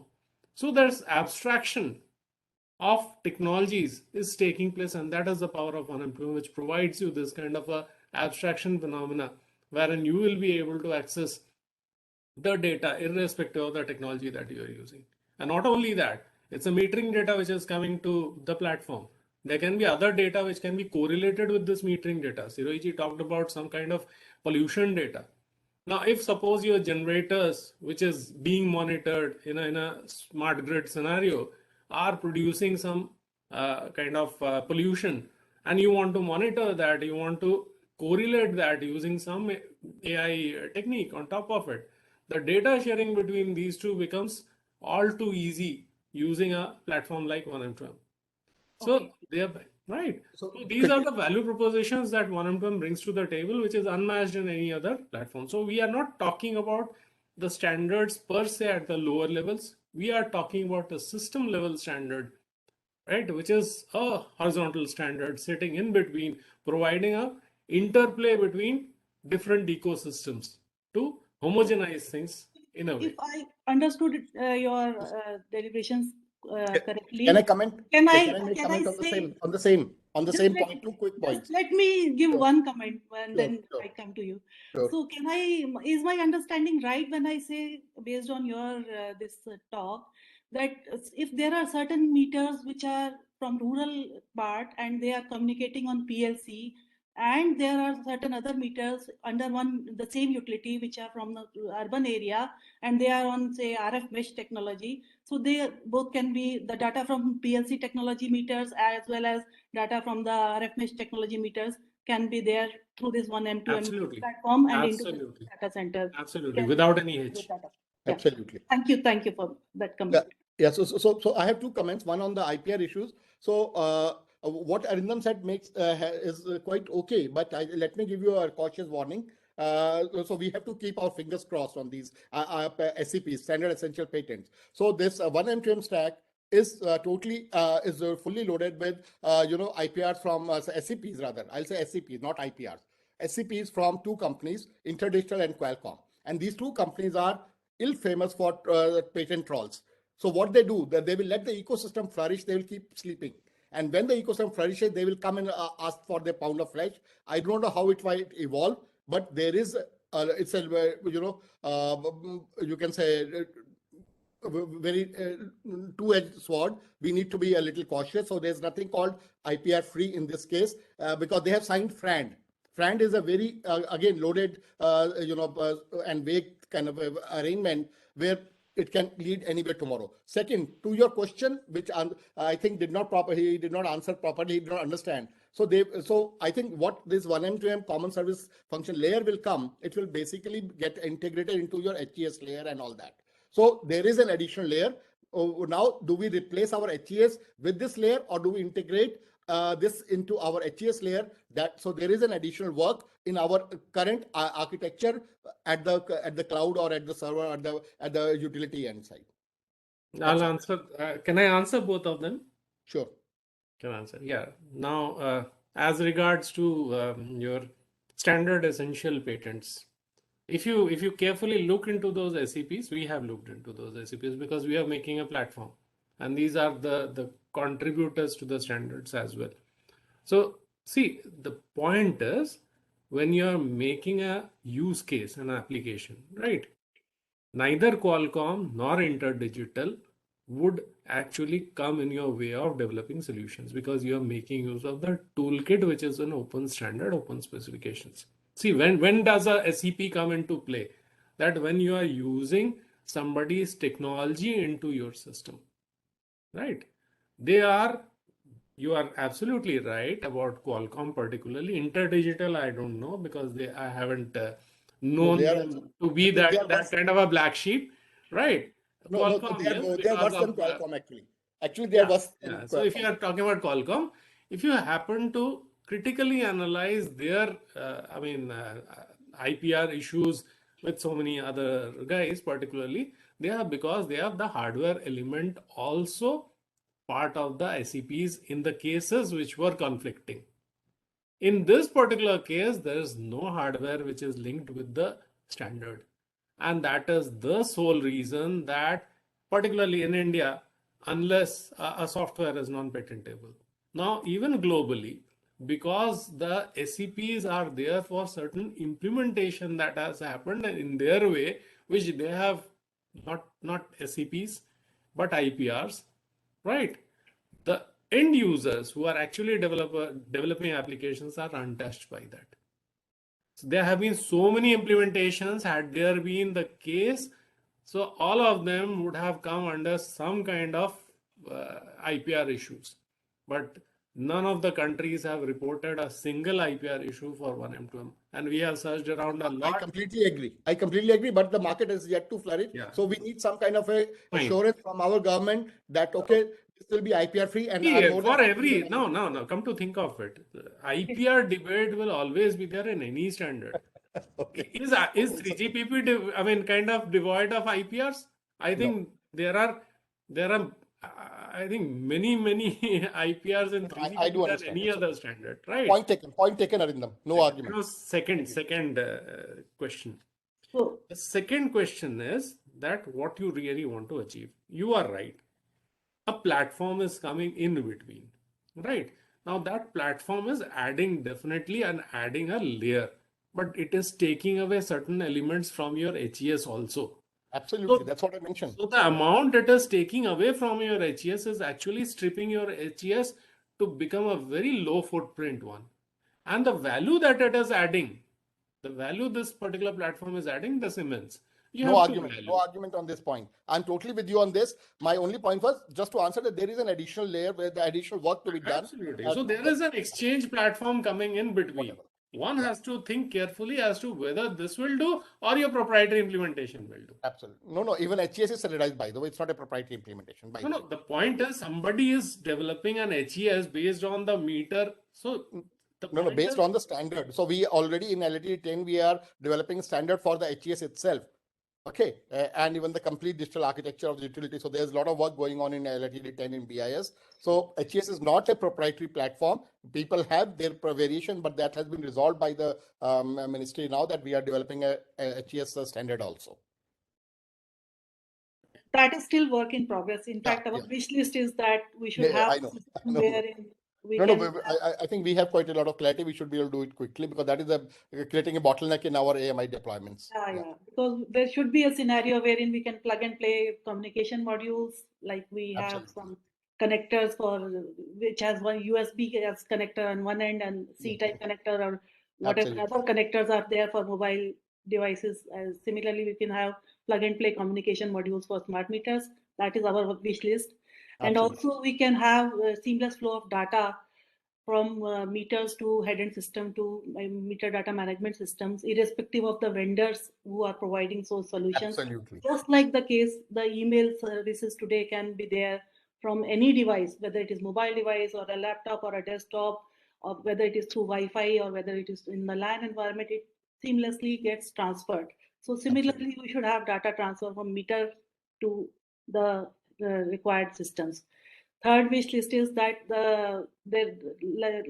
you speakers have mentioned that there are different use cases based on which we have to decide which technology. But a meter is to send data packets for load profile as well as meter has to receive control signals. So there are both the use cases which are to be handled by the same communication technology for smart metering.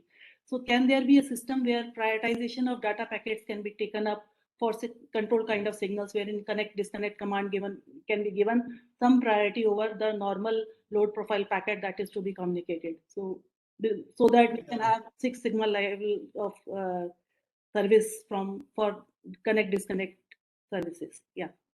So these are some of the wish list from end user perspective. And if the time permits, I have one question for Mr. Amarjeet when he mentions that why Sun Alliance has compliance testing and conformance testing in place for ensuring that interoperability and performance standards are complied to. So do we have any standards for this gateways and data concentrator units as well? And are there some test labs which are operational in India? So two questions. One is whether do we have any test labs in India? Yes, we do have. We have TUV Bangalore, which does the Wyson standard testing, Wyson specific testing. Whether we have a specification for gateway or not, when you talk about RF mesh, we do have 3 different types of devices. One is called leaf node, which is primarily just generating data and sending. Second one is the routing device, which is a live power device, which not only generates the data, it can also route the packet of other devices. And it acts as a router to for the other devices. And the third device we call as a LBR, the border router. Now the border router in our case is the gateway. So when you look at the Wyson specification, it only talks about the RF mesh network, how the RF mesh network implementation in the gateway has to be done.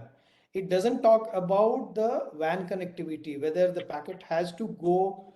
It does talk about that you have to have a WAN connectivity, you have to have the DHCP v6 server allocating global IPs to all the nodes. It does talk about the AAA server in the network, which is basically authenticating that all the devices when it joins the network. But when you talk about whether standard defines how those has to be implemented, it only limits itself from the RF mesh perspective. So it is not a gateway specification, but it has the RF mesh connectivity part of the gateway that is specified how it has to be handled. Got your point. So, And just to also update, compliant tested and validated. So certification is in place for that all as well. So gateway standard is pending with LITD 28, which we are planning to start immediately. Now it's long outstanding, so we will be starting immediately. I know. Few quick comments on your questions. Yeah. Yeah. So one thing is you were talking about sending metering data and all that thing. From that discussions, what is there that we should have data standardization? What kind of metering information you need? If that is standardized, any kind of meter on any medium will give that data to cloud. So once this is done in telecom, we have done very standardization in CDRs. What kind of call data will be there? And we get all that data from all kind of equipments. So that is something which has to be planned at central level. Second thing, your question about device testing and all. DOT has come up with mandatory MTCT testing, which talks about all testing and certifications. And IoT, a very small number of devices are there, but we want to add more, and from July onward, we want to focus on that thing. So if there is specific requirement of testing from communication viewpoint, communication modules, we will test. You can send that to us. We will include in our testing. So all that tested equipment will be available. Thank you. Arindamji, you wanted to say something? You have raised your hand. I have one statement to make, important one. Everyone is talking about data models and perhaps semantics. Now, semantics are normally defined by the domain, which is actually making use of the infrastructure, which are there laid down for that. Metering will use their kind of semantics, which it already has. 1M2M provides a standardized way of describing these semantics, right? So it has semantic interoperability. One of the common service function is semantics. So you have standardized methods of publishing the semantics on the platform. I'll give a very simplistic example. Temperature sensors, 2 different temperature sensors are there. They are sensing the temperature and giving the data. How do you come to know that this temperature is being read in degree centigrade or degree Fahrenheit or degree Kelvin, right? How you normally do it in your backend application, you put that semantics, okay, the data, because the data will be data in whatever in binary format, the data will be coming. So this data in its format will be kind of understood as the temperature in degree centigrade. Some other sensor, some other application, if they are measuring in degree Fahrenheit, you don't know. Now this metadata, how do you publish it if it is standardized in the platform? So the top end applications don't have to factor that in their applications. So they will get that along with the data that this data being read is actually in degree centigrade. So the applications become completely transparent. They don't have to think about it, this particular metadata. Only thing they have to follow is that, okay, the standard mechanism of reading the semantics and making use of those semantics. This makes this entire ecosystem very, very interoperable. That is what we call universal pluggability and universal interoperability. So thereby, what Kishorji was talking about, Amarjit had been talking about, the semantics that are defined in a domain specific way or the lower technology way, if they are published in a very standardized fashion, it's a global standard. 1M2M does not prescribe anything on its own. The global standard, what is being followed, that standard mechanism of publishing those semantics even the OMA lightweight M2M or the SARF standard, SARF for smart appliances reference architecture, SARF for smart city. These are the ontologies and semantics, those are defined, and the methodology of defining the RDF format of defining them in 1M2M makes all applications access that data along with the semantics. So I just wanted to say that. So data model and device interoperability and application interoperability becomes all the more easier with 1M2M being in place. Thank you.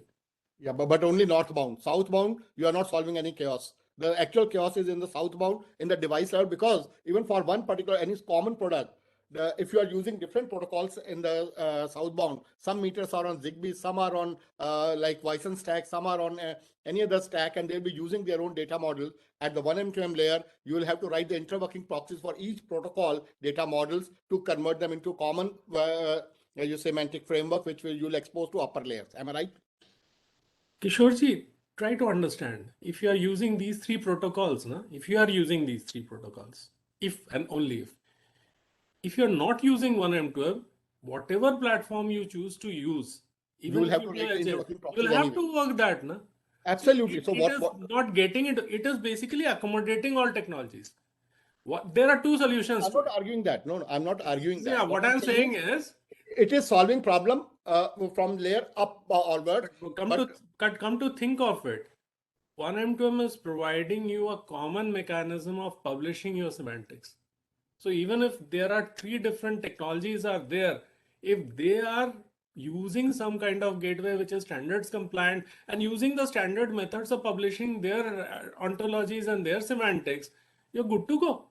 No. So by the way, this practice is being already followed in smart grid ecosystem by SIM, common information model. So whichever this thing, we have interworking proxies, we write in from that layer above, we expose in the common information model, we follow that SIM standard.